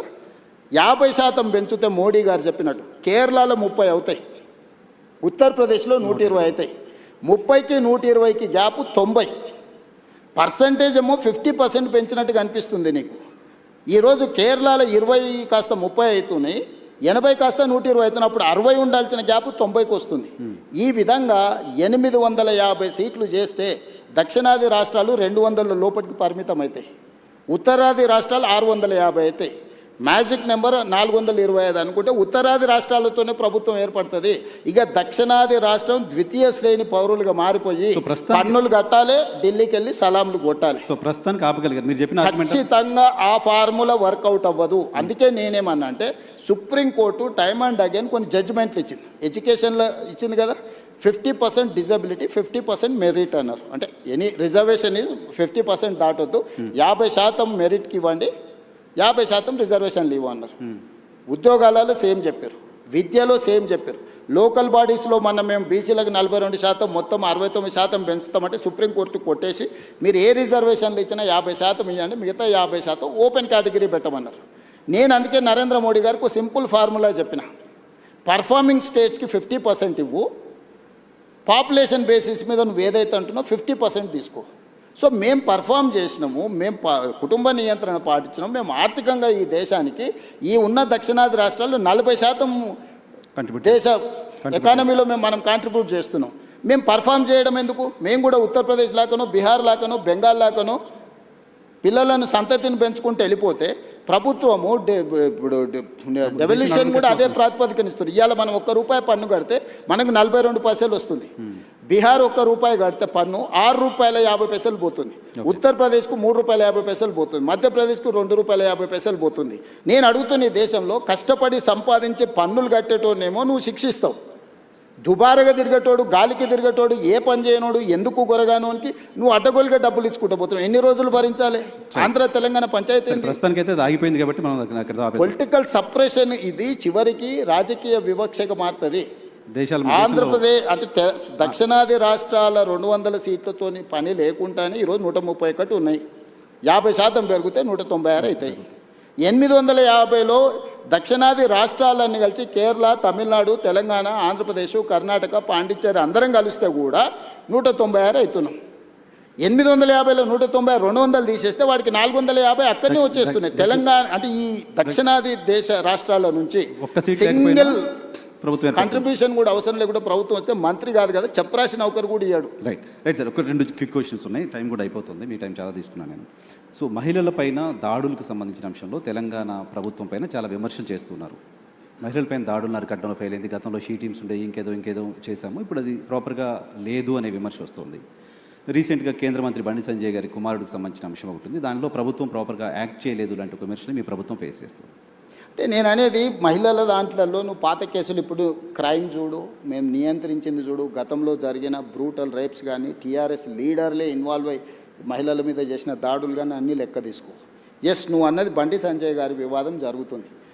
మొట్టమొదట 8th రోజు 8వ తారీఖు రోజు రాత్రి 7:30 గంటల 8 గంటల ప్రాంతంలో వాళ్ళ మదర్ పేట్ బషీరాబాద్ పోలీస్ స్టేషన్కి వచ్చి ఒక ఫిర్యాదు చేసింది, మా అమ్మాయి మీద లైంగిక దాడి జరిగింది, మీరు ఫిర్యాదు చేయండి అని. విత్ ఇన్ అవర్ మేము ఫోక్సో కేసులు కట్టి తల్లి ఇచ్చిన స్టేట్మెంట్ మీద రికార్డ్ చేసినాం. ఒక కంప్లైంట్ వచ్చినాక 24 గంటల లోపల ఆ అమ్మాయి బాధితురాలి స్టేట్మెంట్ తీసుకోవాలి. ఇక్కడ ఆ అమ్మాయి మైనర్ అనేది ఎవరు ప్రూవ్ చేయాలా? ఇమ్మీడియట్గా అమ్మాయితోనే వెళ్ళి స్టేట్మెంట్ తీసుకొని సెక్షన్స్ ఆల్టర్స్ చేసినాం. 10th రోజు ప్రధానమంత్రి ఇక్కడికి వచ్చింది. మేము ఎక్కడికి వెళ్ళాలి? ప్రధానమంత్రికి 9-10 తారీఖు 10,000 మంది పోలీసులతో రక్షణ కల్పించాల్సి వచ్చింది. ప్రధానమంత్రి గారు ఒక్క ప్రోగ్రామ్ అటెండ్ కావాలి, 6 ప్రోగ్రాంలు అటెండ్ అయ్యారు. హైటెక్ సిటీ కావచ్చు, సింధు హాస్పిటల్ కావచ్చు, పవన్ కళ్యాణ్ కావచ్చు, చంద్రబాబు నాయుడు గారు కావచ్చు, బేగంపేట కావచ్చు, పరేడ్ గ్రౌండ్లో పబ్లిక్ మీటింగ్. వేలాది మంది కార్యకర్తలు వచ్చినప్పుడు సిస్టమ్ మొత్తము 4 days కంటిన్యూస్గా 10,000 పోలీసు ఈ మొత్తం కమిషనరేట్లలో అందరూ అక్కడనే డిప్లాయ్ చేయాల్సి వచ్చింది. Prime minister security. చిన్న మిస్టేక్ జరిగితే ఏం జరుగుతుందో నీకు తెలియదేముంది. అందులో హైదరాబాద్ హై సెన్సిటివ్ సిటీ. రకరకాల దేశంలో ఏ మూలన ఐఎస్ఐ దాడులు జరుగుతూ కూడా దాని మూలాలు అప్పుడప్పుడు హైదరాబాద్లో వెళ్తూ ఉంటాయి. సో ప్రధానమంత్రి పర్యటనను చాలా సీరియస్గా తీసుకొని 10th రోజు 11th పొద్దున్నే ఇమ్మీడియట్గా సెక్షన్స్ ఆర్డర్స్ వేసి ఇమ్మీడియట్గా వాళ్ళ ఇంటికి వెళ్ళి నోటీస్ ఇచ్చినాం. ఇప్పుడు దాంట్లో అమ్మాయి డేట్ ఆఫ్ బర్త్ ఇష్యూస్ మీద 2 రకాల ఆరోపణలు ఉన్నాయి. 2 రకాల ఆరోపణలు ఉన్నప్పుడు ఇప్పుడు బండి సంజయ్ వాళ్ళ కొడుకు కూడా పోయి పోలీస్ స్టేషన్లో అంతకంటే ముందే కంప్లైంట్ ఇచ్చిన. వాళ్ళు కంప్లైంట్ ఇచ్చిన తర్వాత 2 గంటల తర్వాత వీళ్ళు వచ్చి కంప్లైంట్ ఇచ్చారు. ఇప్పుడు అతను ఇచ్చిన కంప్లైంట్ కరీంనగర్లో ఇచ్చిండు, వీళ్ళు ఇచ్చిన కంప్లైంట్ సైబరాబాద్లో ఇచ్చిండు. కంప్లైంట్స్ను బేరీజు వేసుకోవడమే కాకుండా ఇప్పుడు అందులో ఉన్న ఆరోపణలని ఆ అమ్మాయి స్టేట్మెంట్ తీసుకోకుండా ఫోక్సో కేసులో పర్టికులర్గా మైనర్ గర్ల్ విషయంలో అమ్మాయి స్టేట్మెంట్ తీసుకోకుండా ముందుకు వెళ్ళడానికి లేదు. ఇమ్మీడియట్గా అమ్మాయి స్టేట్మెంట్ తీసుకొని సెక్షన్స్ ఆల్టర్స్ చేసి ఇమ్మీడియట్గా నోటీస్ ఇస్తే అతను అబ్స్కాండ్లో ఉన్నాడు. సో ఈరోజు మేము చేస్తున్న దాంట్లో చట్టబద్ధంగా ఒకవేళ అడావిడికి వెళ్ళి మేము ఇంటి మీద పడి 1,000 మంది పోలీసులను పంపిస్తే మీరేమంటారు? రాజకీయ వివక్ష. ప్రధానమంత్రి సభ విజయవంతమైనందుకు రేవంత్ రెడ్డి గారు భారతీయ జనతా పార్టీకి భయపడిపోయి బండి సంజయ్ మీద పోలీసులతో దాడులు చేయించిన మళ్ళీ మీరే మాట్లాడేటోళ్ళు. సో ఇప్పుడు ఎవరికి మా ప్రభుత్వంలో నేను మీకు చెప్తున్నా, అది సినిమా స్టార్లు అయినా సరే, ప్రజాప్రతినిధులైనా సరే, వాళ్ళ పిల్లలైనా సరే, ఎవ్వరికి మినహాయింపు లేదు. మీరు నన్ను చూసిండ్రు సినిమా తారల విషయంలో ఎట్లా వ్యవహరించినా, ప్రజాప్రతినిధులు డ్రగ్స్లలో దొరికితే ఏ రాష్ట్రంలోనైనా ఏ పార్టీలైనా నేను ఏ విధంగా తీసుకొచ్చినా ఇందులో కూడా ఎలాంటిది లేదు. ఇది మైనర్ గర్ల్ ఇష్యూ. మేము గట్టిగా చెప్పడానికి లేదు, ఎట్లా పడితే అట్లా వ్యవహరించడానికి లేదు. ఆ బాధిత కుటుంబానికి రాష్ట్ర ముఖ్యమంత్రిగా నేను న్యాయం చేస్తానని ఒక హామీ ఈ వేదిక నుంచి ఇవ్వగలుగుతారా సార్? నేను అనేది ఎవరైతే నేరస్తులు ఉందో 100% శిక్షించే బాధ్యత నాది. హోంశాఖనే కాదు, నేను ముఖ్యమంత్రిని. నేను పక్కడ్బందీగా ప్రణాళిక చేస్తున్నా. నేను ఒకవేళ సహాయం చేయాలనుకుంటే ఫోక్సో కేసే పెట్టాను కదా నర్సింగ్. ఫోక్సో కేసు పెట్టిన కంప్లైంట్ వచ్చిన గంటలో ఫోక్సో కేసు పెట్టిన అంటే what is my commitment? POCSO case ఎందుకు పెడతాం? ఏదో అమ్మాయి వచ్చింది, మదర్ వచ్చింది, మదర్ కంప్లైంట్తోని ఫోక్సో కేసులు పెట్టడం సీరియస్ సెక్షన్స్ పెట్టలేము. బాధితురాలి యొక్క స్టేట్మెంట్ తీసుకున్న తర్వాతనే మనం చేయాలి. ఈ చట్టంలో ఉన్న నిబంధన. సో ఇప్పుడు కొన్నిసార్లు మైనర్ పిల్లలు ప్రేమించుకుంటారు. వాళ్ళ ప్రేమ విషయం తల్లిదండ్రులకు నచ్చకపోతే తల్లిదండ్రులు కొన్నిసార్లు కోపానికి వస్తారు, కొన్నిసార్లు డిఫరెంట్గా వాటి మీద ఒత్తిడి తీసుకొస్తుంటారు. ప్రభుత్వం అనేది అసర్టైన్ చేసుకోవాలి కదా. దట్టు ఒక ప్రధానమంత్రి వచ్చే ముందల వచ్చిన 2 ఫిర్యాదులు, అక్కడనేమో హానీ ట్రాప్ అని బండి సంజయ్ కుటుంబం కేసు పెట్టింది, ఇక్కడేమో మైనర్ అమ్మాయి మీద లైంగిక దాడి జరిగిందని వీళ్ళు కేసు పెట్టారు. రెండింటిని పరిశీలించడానికి పోలీసులు కనీసం 24 గంటలని పడితే వాళ్ళు ఇచ్చింది రాత్రిపూట. ఒక ఆయన 8వ తారీఖు 5 గంటలకు ఇస్తే ఇంకొకరు 8వ తారీఖు 9 గంటలకు ఇచ్చారు. 9వ తారీఖు నాడు ఎంబడే మేము రంగంలో దిగి పోలీసులు మొత్తం తీసుకొని మొత్తం స్టేట్మెంట్స్ రికార్డ్ చేసి సెక్షన్స్ ఆల్టర్ చేసిన 9వ తారీఖు. 10వ తారీఖు నాడు ప్రధానమంత్రి మొత్తం నేను పర్యటనలో ఉన్న మొత్తం వ్యవస్థ ఉంది. 11 పొద్దున్నే నేను సమీక్ష చేసి ఒక ఉమెన్ IPS ఆఫీసర్ని అపాయింట్ చేసి కంప్లీట్గా